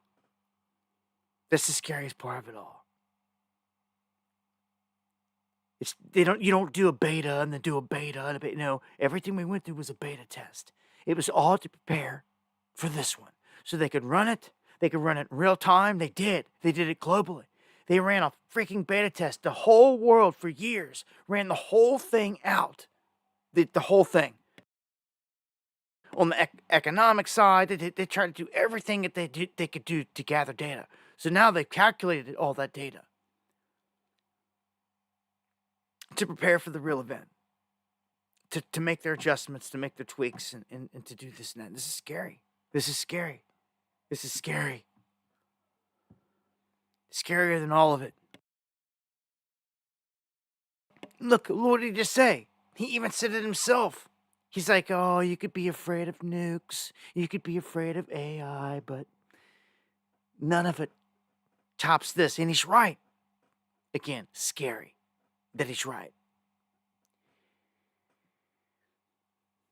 He has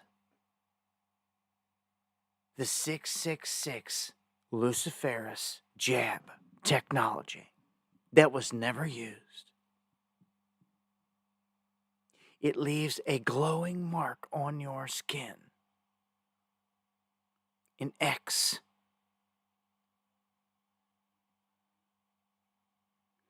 It is patented with the number 666 in the patent number. This is his baby. We've known about it since the last time, but it was never used. You didn't need to use it because nothing was real. This time, it will be used. Guaranteed. It's what it was there for. And it's embedded, it's marked the 666, all of it, man. Think about it, man. They're going to force everybody, just like you've seen in Songbird in the movie, to show your hand, to show on your hand or your forehead. They're going to have to shine this light, and if you're not marked, you're a threat. And if you want to fight against them, they're going to round you up, and they're going to take you to these same camps they just built. They told you were for migrants. I'm telling you, man, this real deal breaks loose, this whole thing. Anybody that's alive, they'll look back and they'll see all of it was a setup. I'm trying to tell you this before it even happens. You should already stop and look back and see it's a damn setup.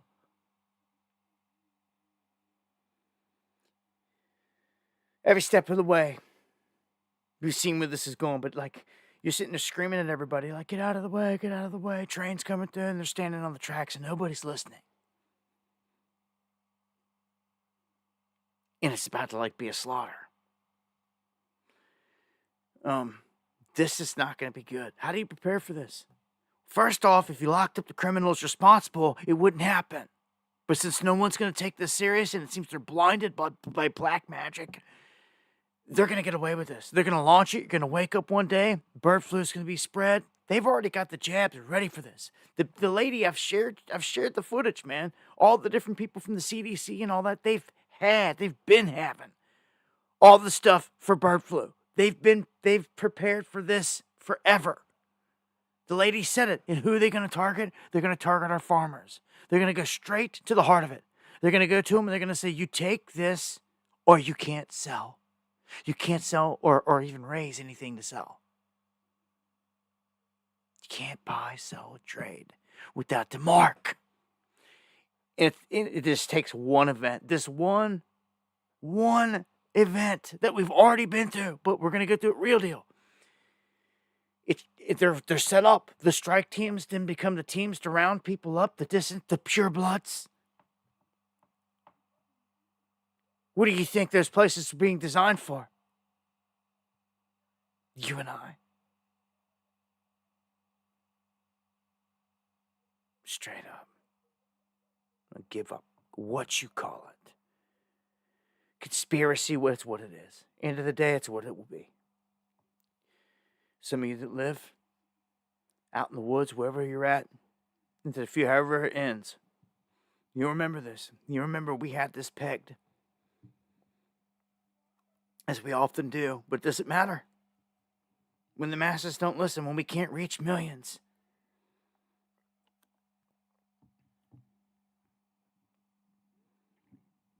I'm telling you, that's what's going to happen. They only just showed you their plan for years. They only beta tested it right in front of your face for years. Only locked the whole freaking planet down. Give me a break. It's coming. That is the scariest thing on my radar. And seeing him pop back up in his pink shirt, I've warned you. look, let's just hope they pushed it back a little bit of time. At this point, it's just like, live your life out to the fullest, and like the day you wake up and they're pushing bird flu, it's over. It's done. It's begun. That's what you should be getting ready for. Again, I've spent the last 4 years solid of my life getting ready for this event. Wasn't it because I heard of the EMP was going to happen? Was it because I heard of a cyber attack or the Chinese coming across the border? All that's, yeah, you should have a plan for all that. But no, what was the one thing that snapped me in high gear in like nonstop? This event. Because it is the event that I feel is most likely to happen. And that they keep telegraphing. Anyhow, gonna keep it pushing. It's gonna happen one day. It's gonna happen one day.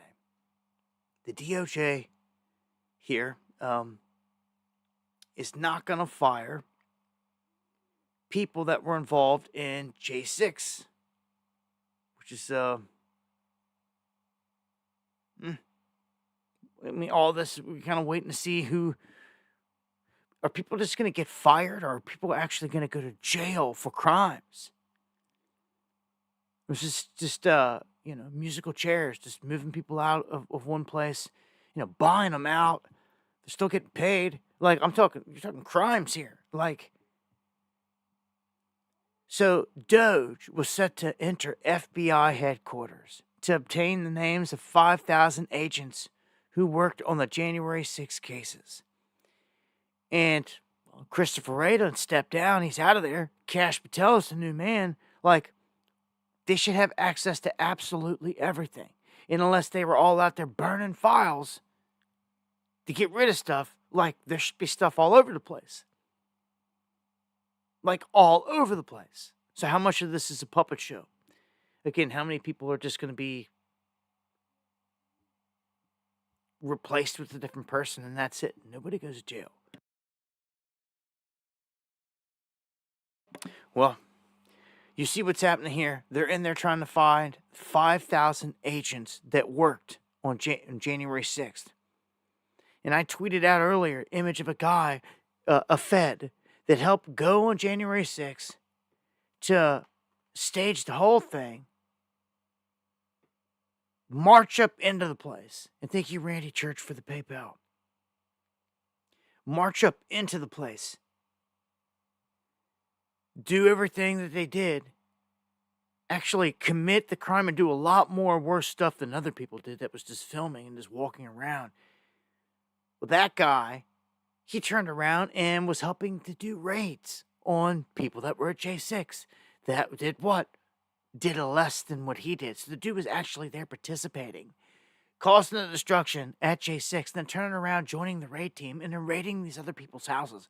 That's like as buster as you can get. That's just as sellout, as snitch, as low as it gets right there. Be participating in the event, trying to egg it all on to show everybody it's good to go, and then turn around and be kicking down those people's doors. Why? Because they were doing the same thing you were doing. They were actually listening to you egg them on to do this. Like, yeah, these people's names need to be put on blast. For sure. And look here, an anonymous FBI agent sued to prevent Trump from knowing their roles in J6 and the Mar-a-Lago raid. So, like, they're flipping out. They are now. They are. They're flipping out. They're thinking he's coming for them, and he probably is. If you wanted to use your title and your all your stuff like unrighteously, then they're definitely going to nail you on anything that they can. I don't see a whole lot happening to some of these people. I feel like a lot of this is smoke being blown.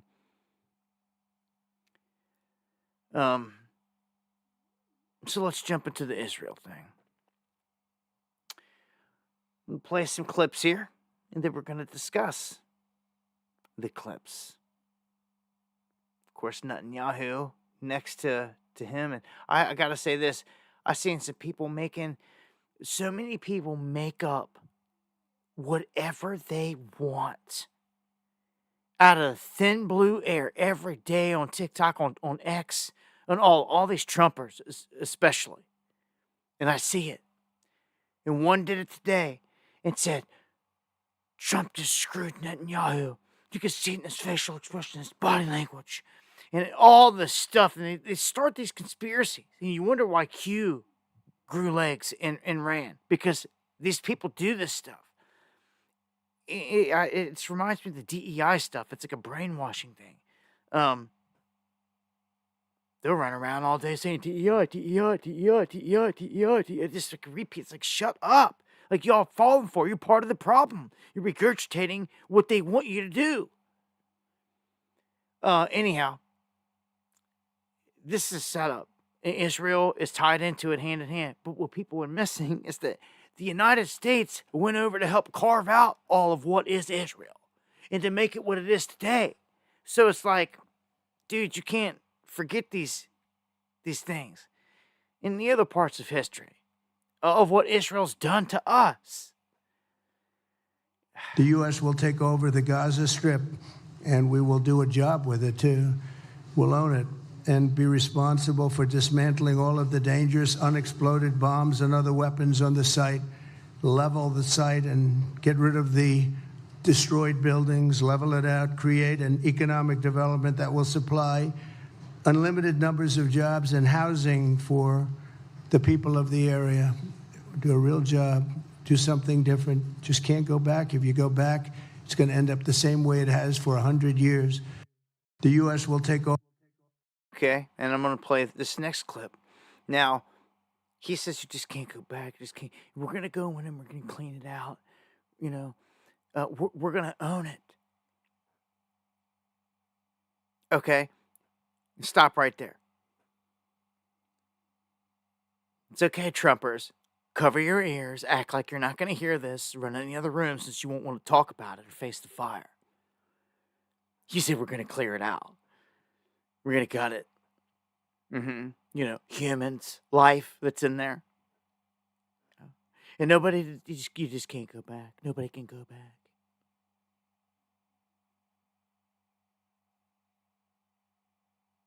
That's what he just announced. He just made this commanding statement that this is what's going to happen. And that we are in control. We are taking over this whole area. This sets the stage for huge things. If they end up pulling off all the stuff and going this route, which it looks like they are, you're going to see them begin building the new temple.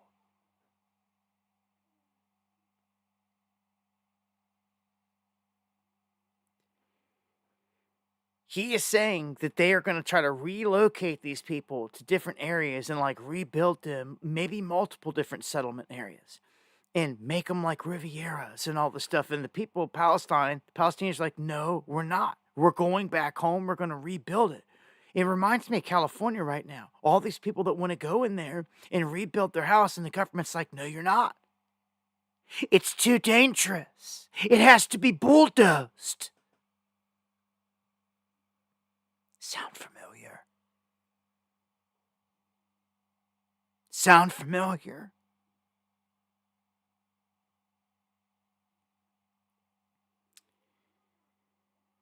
So, before I tear into it much more, let me play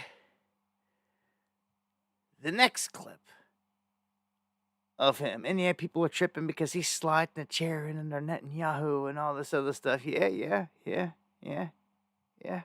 You see where all the support's coming from. Here he is flashing his hand sign.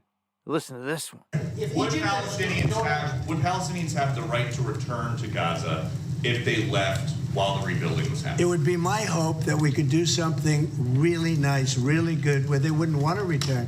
Why would they want to return? The place has been hell.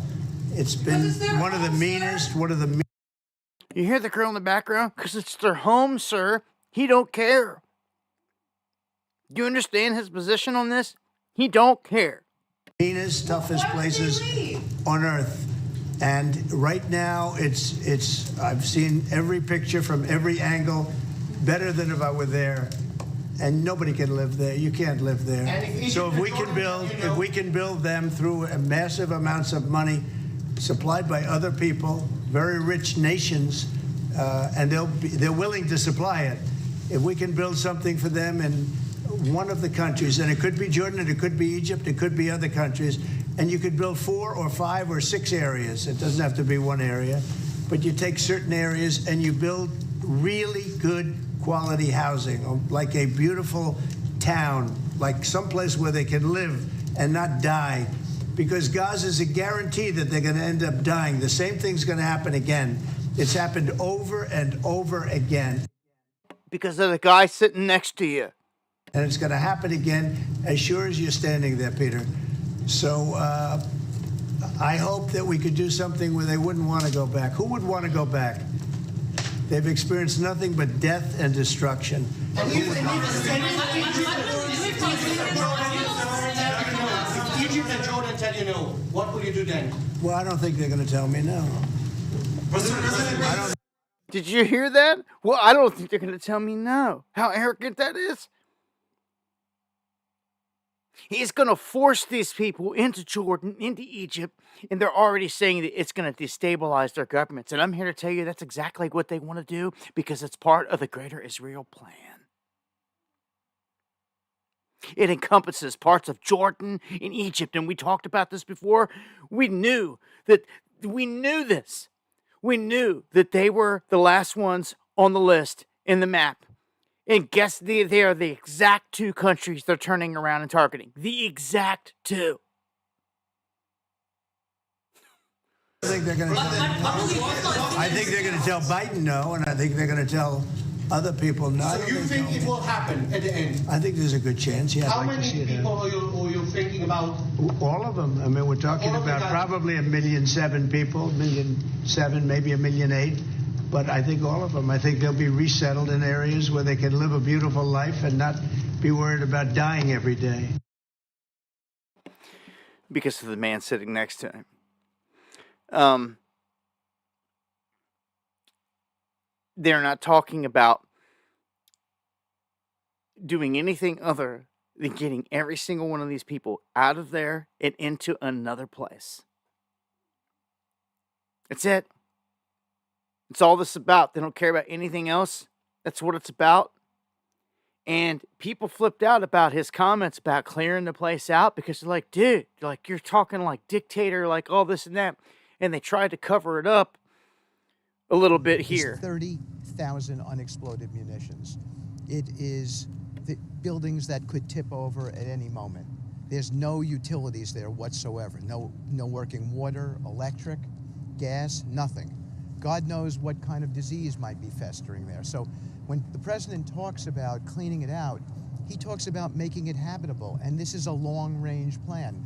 It's years on top of years. Right. The disposal effort in Gaza is, we estimate, 3 to 5 years just to dispose of all the things before you can look down beneath the surface of the soil, and then before you get a master plan done. And the president is intent on getting it all done correctly. So to me, it is unfair to have explained to Palestinians that they might be back in 5 years. That's just preposterous. And as to where people will go, that's a big issue. And see, that was part of the original gimmick, is that they said, we're going to build you these places in wherever they're trying to get them to go now, and you can come back in 5 years when we're done. It ain't never going to happen. That ain't never going to happen. This guy just sat there and said, it's going to take 5 years to clear it up. Dude, I bet you by next summer they're going to have buildings up.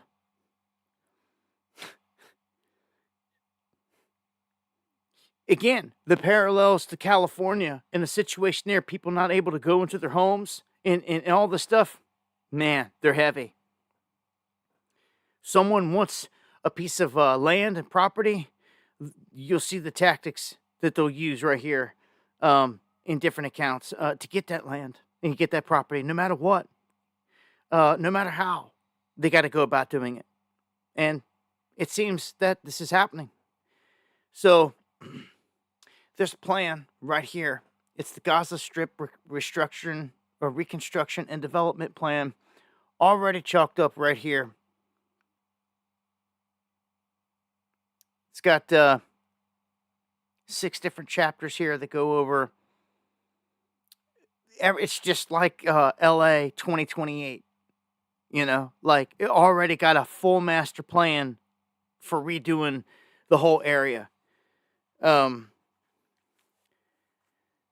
So they're not messing around here. And as others have stated, if this goes into full-blown motion, this is going to create an opening here where if they do this, if they end up accomplishing this and like trying to get a majority of these people out of these regions, what they're going to do is end up starting to build the third temple. It's one of the main goals of what they want to do right now. And because of the Temple Mount, the Dome on the Rock, and all the fighting between the Jews and the Muslims over there, over this spot, they're looking to stomp that out. And as soon as they can get full-blown control of this area up there, everything is waiting to just go into motion. Like all the supplies have already been picked, have already been made. They're all sitting there. Everything is sitting there, just waiting to start to build. And they can build rather quickly. You're talking about biblical times, biblical things in motion. Look at what this says. Diplomats warning that sending Gazans to Egypt will destabilize the Sisi regime. Well, that's exactly what they want. They destabilize these areas. If they don't want to play ball by their terms, they go in and destabilize them and overthrow them just like they did Gaddafi. All right, moderator kicked you off for calling Trump names. Well, that shouldn't have happened. Nobody should have kicked you or been blocked for calling Trump names. As long as you're not threatening and you're not, dropping a bunch of cuss words, cuss bombs. But Sisi here, it was set to be a tool of the Mossad and connections to it anyway. When you look at his roots and his background and everything we did back before, he was a tool of them. So I don't know if it's wearing out or what, or, sometimes they take this route where they act like they got to oust the man, and the man's got to take that position because he'll look like a sellout to the people, and the people just, some of these countries, they'll just try to kill him. And he can't do that. He's got to act like, no, he don't want to take in the Gazans. Even if he's down to let it happen, he's got to say no. And, or his people are going to turn. It's going to destabilize the area. And that's what they like. They like the chaos. That's where they send in their mercenaries on the ground, and they start to influence things. So Egypt, Jordan, we warned about these places, man, here in the past several months. Here they are, front and center. Everything we warned about. They're expanding out with their plan. Ukraine, which is also part of their extended plan. Trump, it says here, this one says Ukraine is open to Trump's demands to exchange rare earth elements for arms. But there's kind of a twist to this. This is kind of them saying like, okay, if we're going to keep sending you weapons, you're going to give us rare earth elements. But this one says Trump demands that Ukraine give us rare earth minerals as payment for all the billions we already sent. So it's not like, no, from here on out, you send us rare earths, we'll send you weapons. He's saying, no, like, you're going to give us rare earths that you got right now because we gave you billions in aid. You owe us. And this whole thing's got to come to an end here. And we may be close. Here, all of a sudden, Zelensky tells Piers Morgan he's ready to negotiate a direct plan with Putin. in what they say is a major reversal. That he has finally come to his senses. But when he's in this interview with Pierce over here, he says they need to get back their nuclear weapons. We'll strike up peace, but you got to give us nukes. If you guys don't want to supply us with weapons anymore and you want to leave us hanging, if you want a peace plan, you got to give us nukes. And everyone, including Russia's like, is this guy crazy? Like, they're not getting nukes. Like, if you give them nukes, we're going to hit them with nukes. Is basically what Russia's saying. Like, if you want to be that stupid as to give them nukes, give this madman nukes, then we're going to preemptively hit him. We have to. Because if not, he'll hit us with them. And he will. He's hit them with everything that they've given him. If they give him a nuke, he'll throw it at them. That's how stupid this guy is.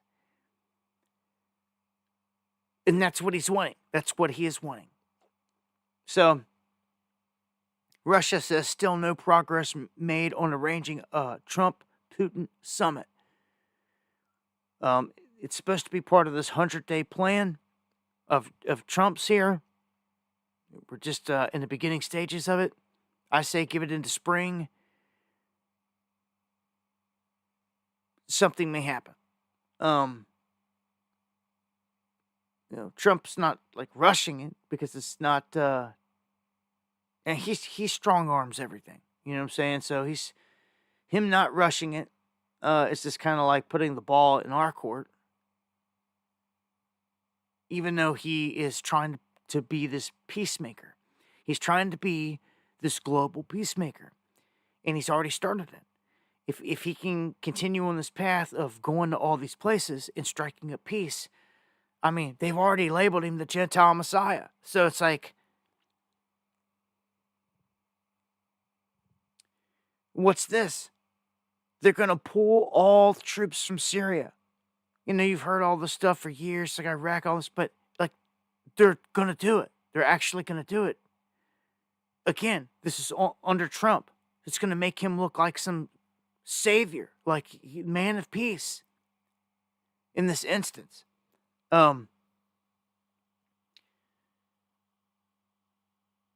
be fooled, because all the HHS terrorists and Jolani and everybody that's in control inside of Syria right now is all controlled by the CIA and everything else. So like, don't be fooled there. They're gonna act like they have no connections, but that's what they've always done. Thank you, Marsha.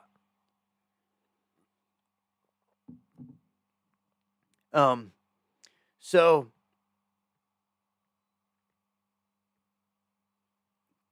you can see here, I'm going to push on this next one. Trump going to restore max pressure on Iran with an executive order aimed at driving its oil exports to zero. Now, here comes the threat of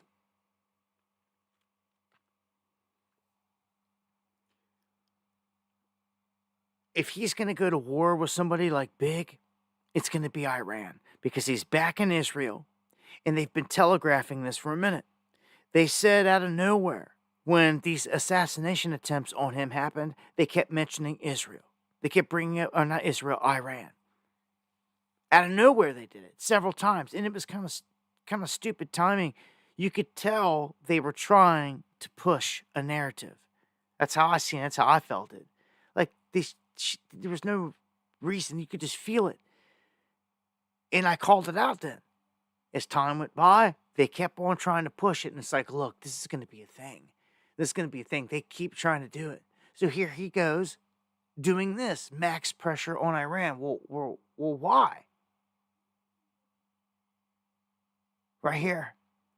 He warns that he left instructions to obliterate Iran if they assassinate him.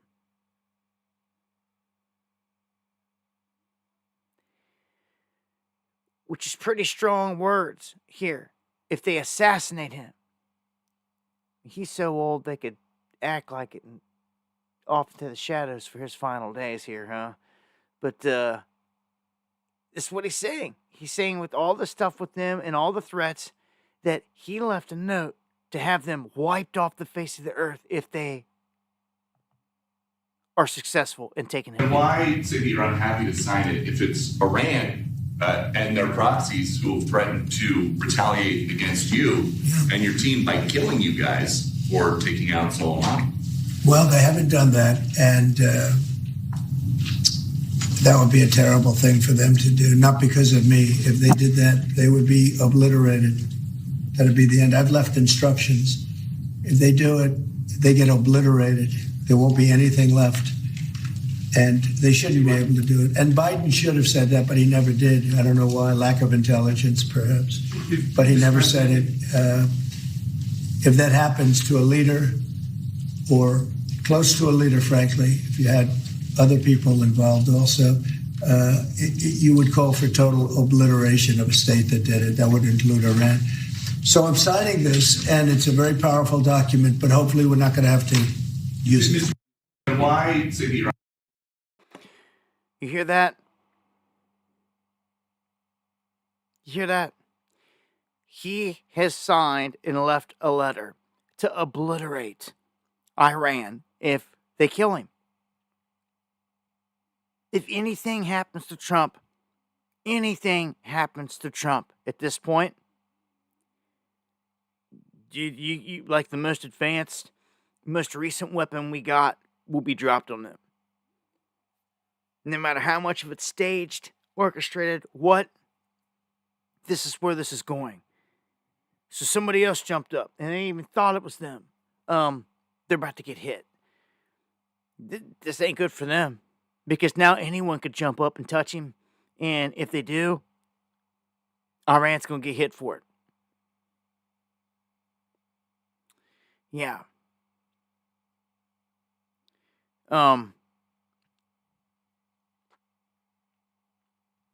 Yeah, man. I'm telling you.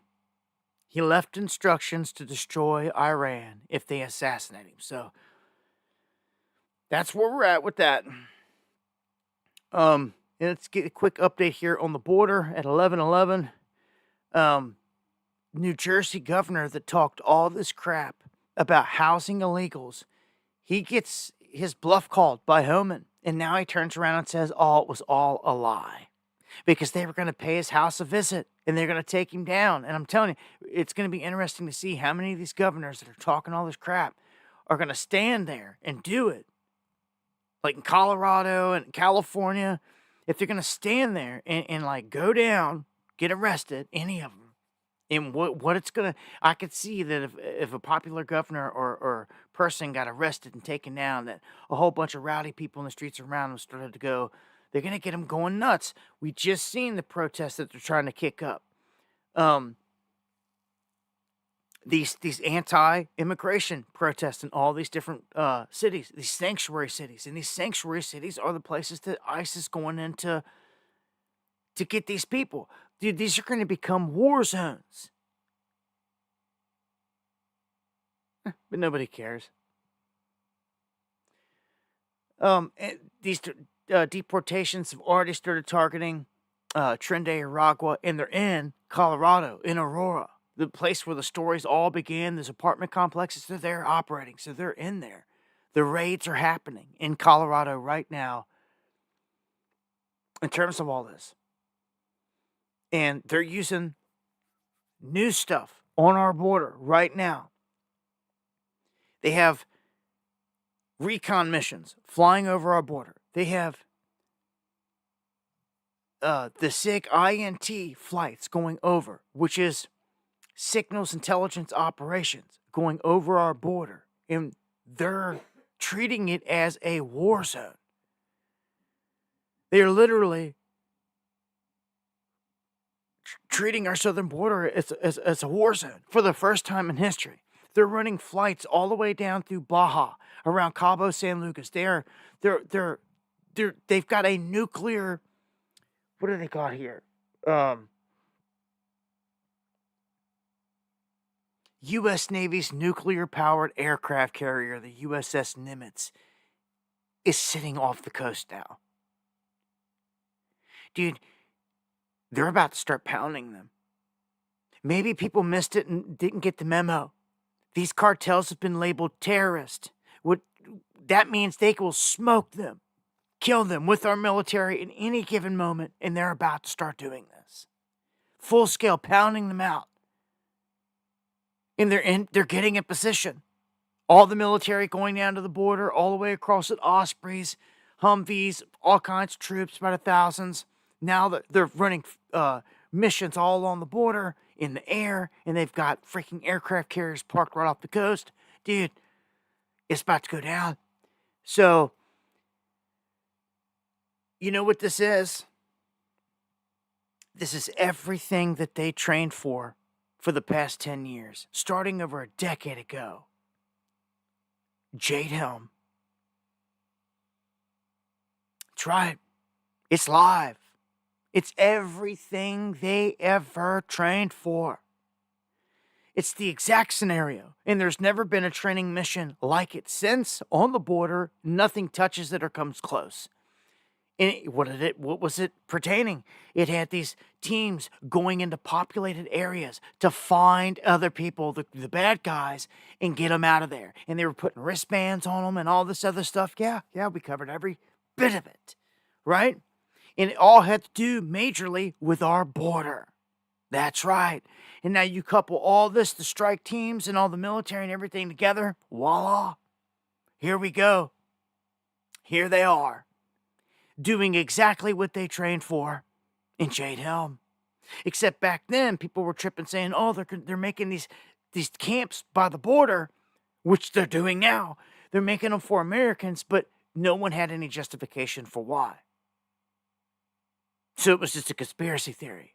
Fast forward to now and everything we've lived through, they're using the excuse to put migrants in there, so it's working. But as I said before, the day you wake up and they're pushing bird flu, these strike teams are coming for you. Anyone that don't want inoculated and don't want that jab, strike teams are coming for you. I told you, purebloods, the tests have just begun. So you made it past first.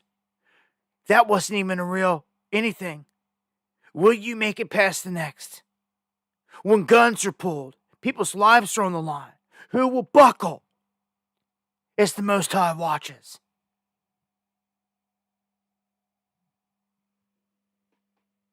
I'll die fighting this beast, and I'll do it proudly. Will not buckle to no beast. You can say, oh, well, Dabu should have did this and he'd still be alive. No. You should have fought the beast. I don't care about dropping this body. I care about my soul surviving. So I'm going to do as the Most High says. I'm going to ride this out all the way to the end. And if I got to take the same path as the Messiah himself, Yeshua, and they kill me in the end, then so be it.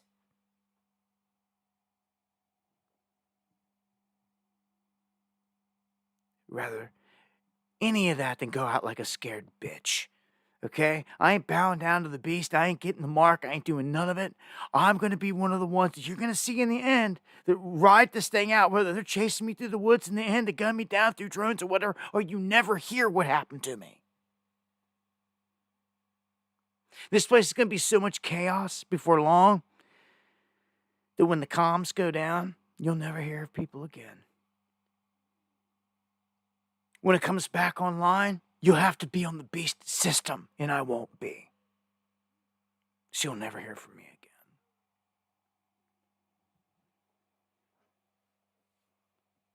Got some choices to make. We all do, huh? Who's really going to walk it out? Very few. Very, very, very, very few. And I salute you, instrumental, all those that will, all those that die on your hill, on your mountain, defending what you believe in. I'm right there with you. I will be there with you to the end, with the Spirit, in spirit. I salute you, all of you,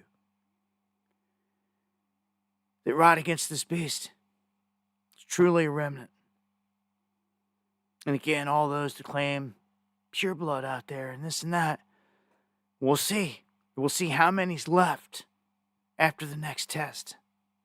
And it's just totally different. It'd be a totally different animal. When people are actually dead and dying and dropping in front of you, and you've got guns in your face from your government, your military, you won't never show your face again anyway.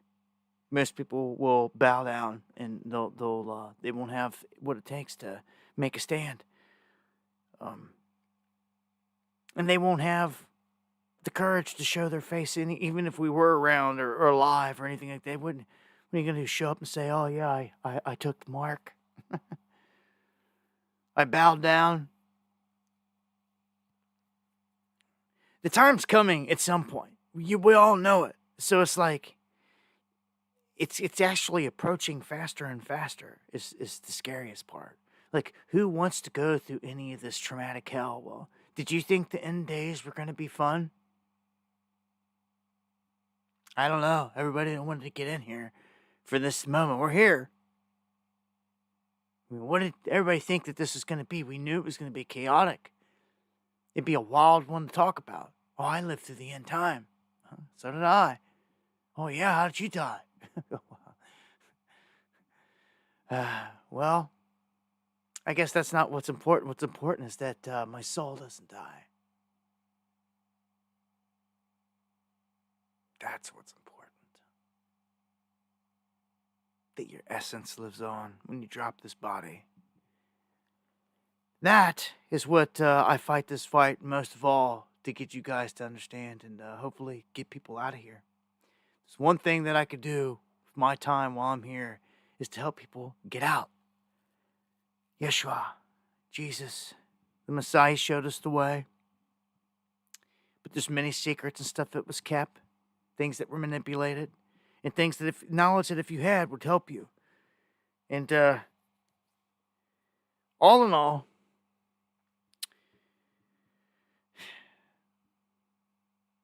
I don't know, I can't thank some of you guys enough for staying true. You will. Some of you will to the end. You'll die in your homes. You'll die fighting this fight wherever it is on your properties, defending your family. I salute you to the end. Look, we're not promised tomorrow, man. Make the most of it. Rest in peace, shout outs to Caroline and May. Our former mod here, Big Danny, Sasquatch. Mike Morales, Kart Racer, all the cats that we've lost along the way. There's so many, man. You never promise tomorrow. I thank all the guys that have fought the fight, the good fight. I know some are with us in spirit. And just know that. Know that we are the equalizer. There's a lot of evil here, but we are the light. You got to keep representing. You got to keep representing. Yeah, it takes me back to the scripture, like, I'm going to go back and I'm going to smoke this city, God said. I'm going to wipe it out. And like, no, don't do it. Like there's good people there. Like, go down there and prove to me that there's good people there. If you could find just one good person, I'll save the city. So they go down, they find one good person. And he's like, well, I didn't mean it literally, but okay, get him out of there. Get that one good person out of there. And if he's got any family, get him out of there. I'm destroying the city. Anyway. And they're like, well, why? Well, probably because when you guys showed up down there, they were wanting to have sex with all of you. And this place is just going to get wiped out. And that's what they did. They looked down. They seen that there was nothing left good here. And they wiped it out in terms of Sodom and Gomorrah because of all their evils. Right? What little was left, Lot and his wife, which she didn't even make it out because she didn't listen. One, got him out of there. You know, it reminds me of the souls not wanting to come back into this planet, not wanting to make this thing work the way that it's supposed to be working, I guess. They didn't want to reincarnate because it was so evil. So God wiped it out. Refresher, if anyone's not reading their Bible or any of the other books that they kept hitting out of it. Yeah, the souls were complaining up to heaven. God heard it. Angels heard it. They said this place is madness. And the giants were eating everybody. Well, what do you know about that? Because you're lied to so much. But anyhow, yeah, Jesus is king. Yeshua. Yahuwah. The Godhead, the Most High. The whole loving, righteous team. All the prophets, all the souls, all the good guys. Everyone's sitting here watching us on the screen in the starship somewhere. Yeah, this is as of the days of Noah. I'm reminded all the time.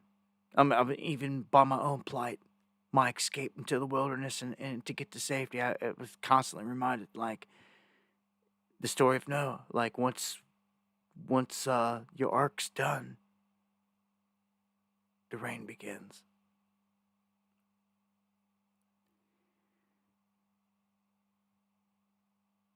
So,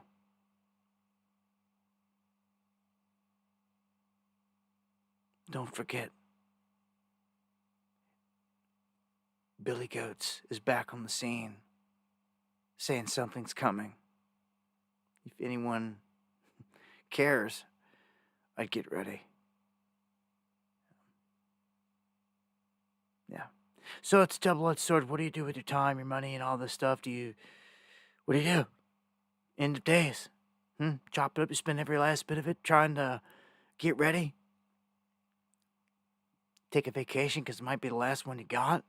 Go to a family reunion, spend some time with some family. Do some things you might not normally do because it might be the last one. Might want to knock them all out best you can.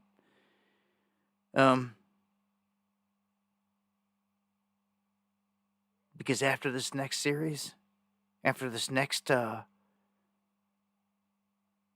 pandemic, it'll never be the same. It'll never be the same. Nothing will ever be the same. That's the scary part. So they can hold off on that. I don't even know if I want live in a world after all this, at this point, where it's getting. Man, best days of my life, 80s and 90s. They're gone with the wind. So, never get it back. I fight this fearing, for my family and for the seeds of the future. What are they going to do if I ain't here to protect them? And things like that. That's the scariest thought for me.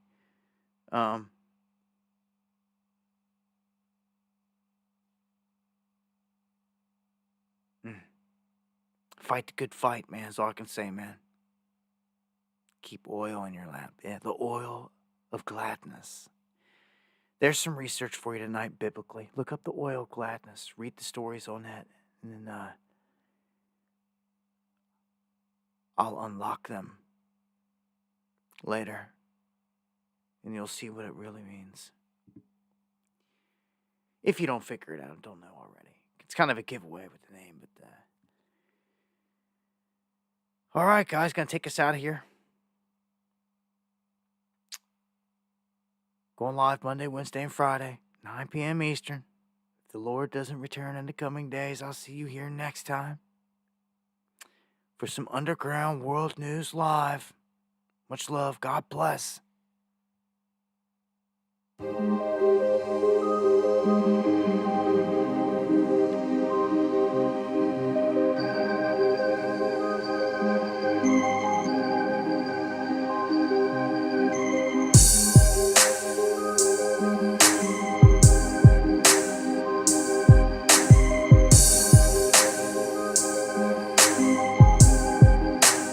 Thank you, Steve, for everything.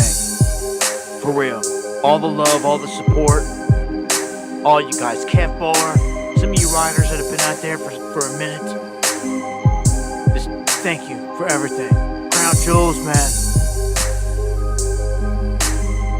Missing it, brother. I'm missing making the music. I've been so busy. But much love. Salutes, my brother.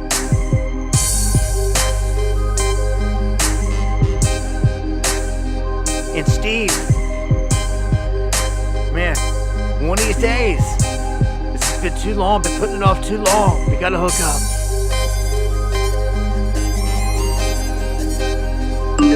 Much love.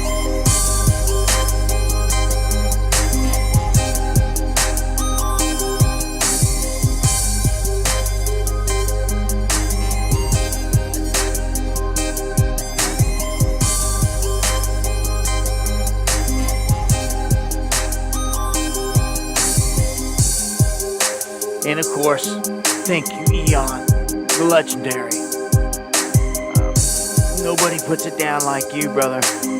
When it comes to them coffees into the stream, relentless all the time. It's appreciated, man, more than you know. Thank all of you for the support.